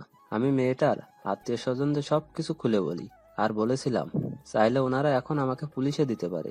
কিন্তু ওনারা খুবই লোভী প্রকৃতির লোক ছিলেন। ওনারা আমার কাছ থেকে টাকা নিয়ে আমাকে চলে যেতে বললেন।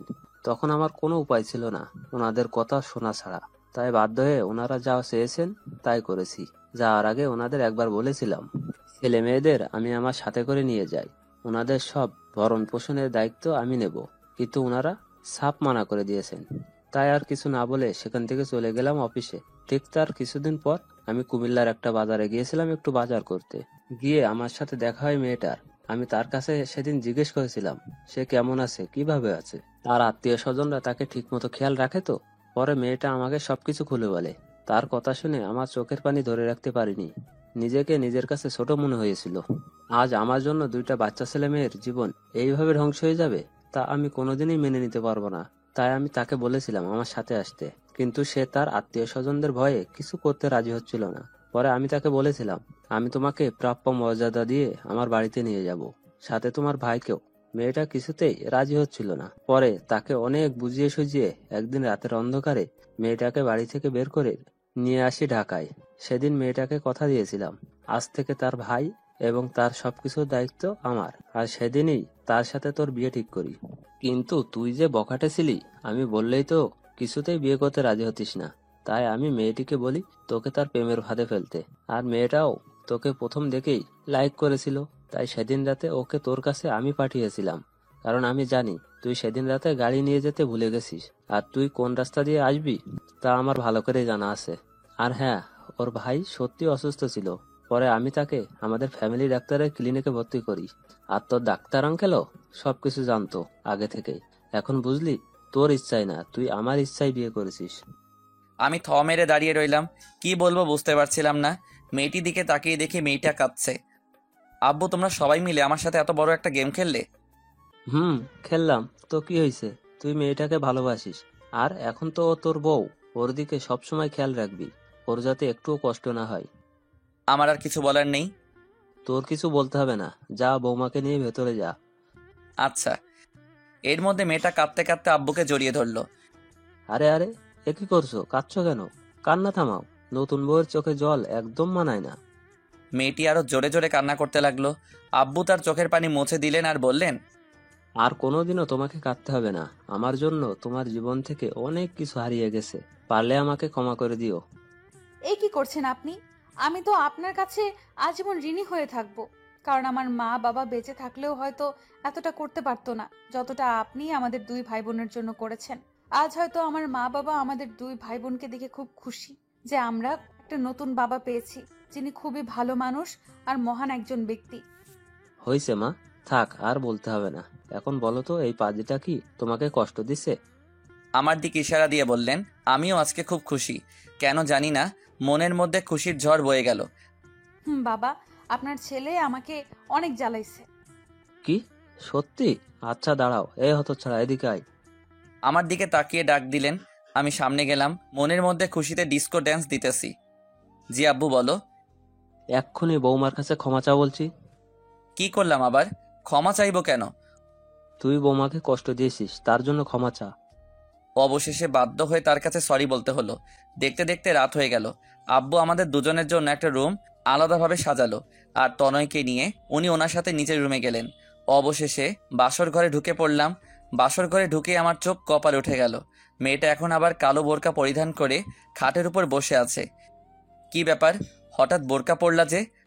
নামাজ পড়তে হবে তাই। যাও গিয়ে রেডি হয়ে আসো, দুজনে একসাথে নামাজ পড়বো।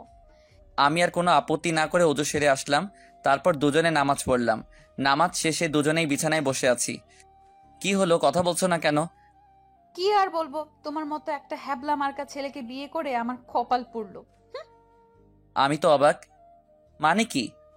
মানে তুমি আমাকে একটু ভালোবাসো না, আদরও করো না, তাই। ও তাই বুঝি। তা আমার বোরকাওয়ালিকে একটু দেখি, তারপর আদর করব। দেখে নাও। আমি আস্তে করে হাত বাড়িয়ে তার মুখের কাপড় তুলে দিলাম। মনে হলো স্বর্গের কোনো পরী আমার সামনে বসে আছে। নিজেকে সামলাতে পারছি না, ওর গালে হাত দিতেই বলে উঠল, এই কি করছো? একদম দুষ্টুমি করবে না। দুষ্টুমি না, একটু ভালোবাসবো। তারপর আমি ওর বুকের উপর শুয়ে পড়লাম। Light off. পরে তাদের ভিতরে যেটা হয়েছে সেইটা জানতে চাইলে বিয়া কইরা ফালান।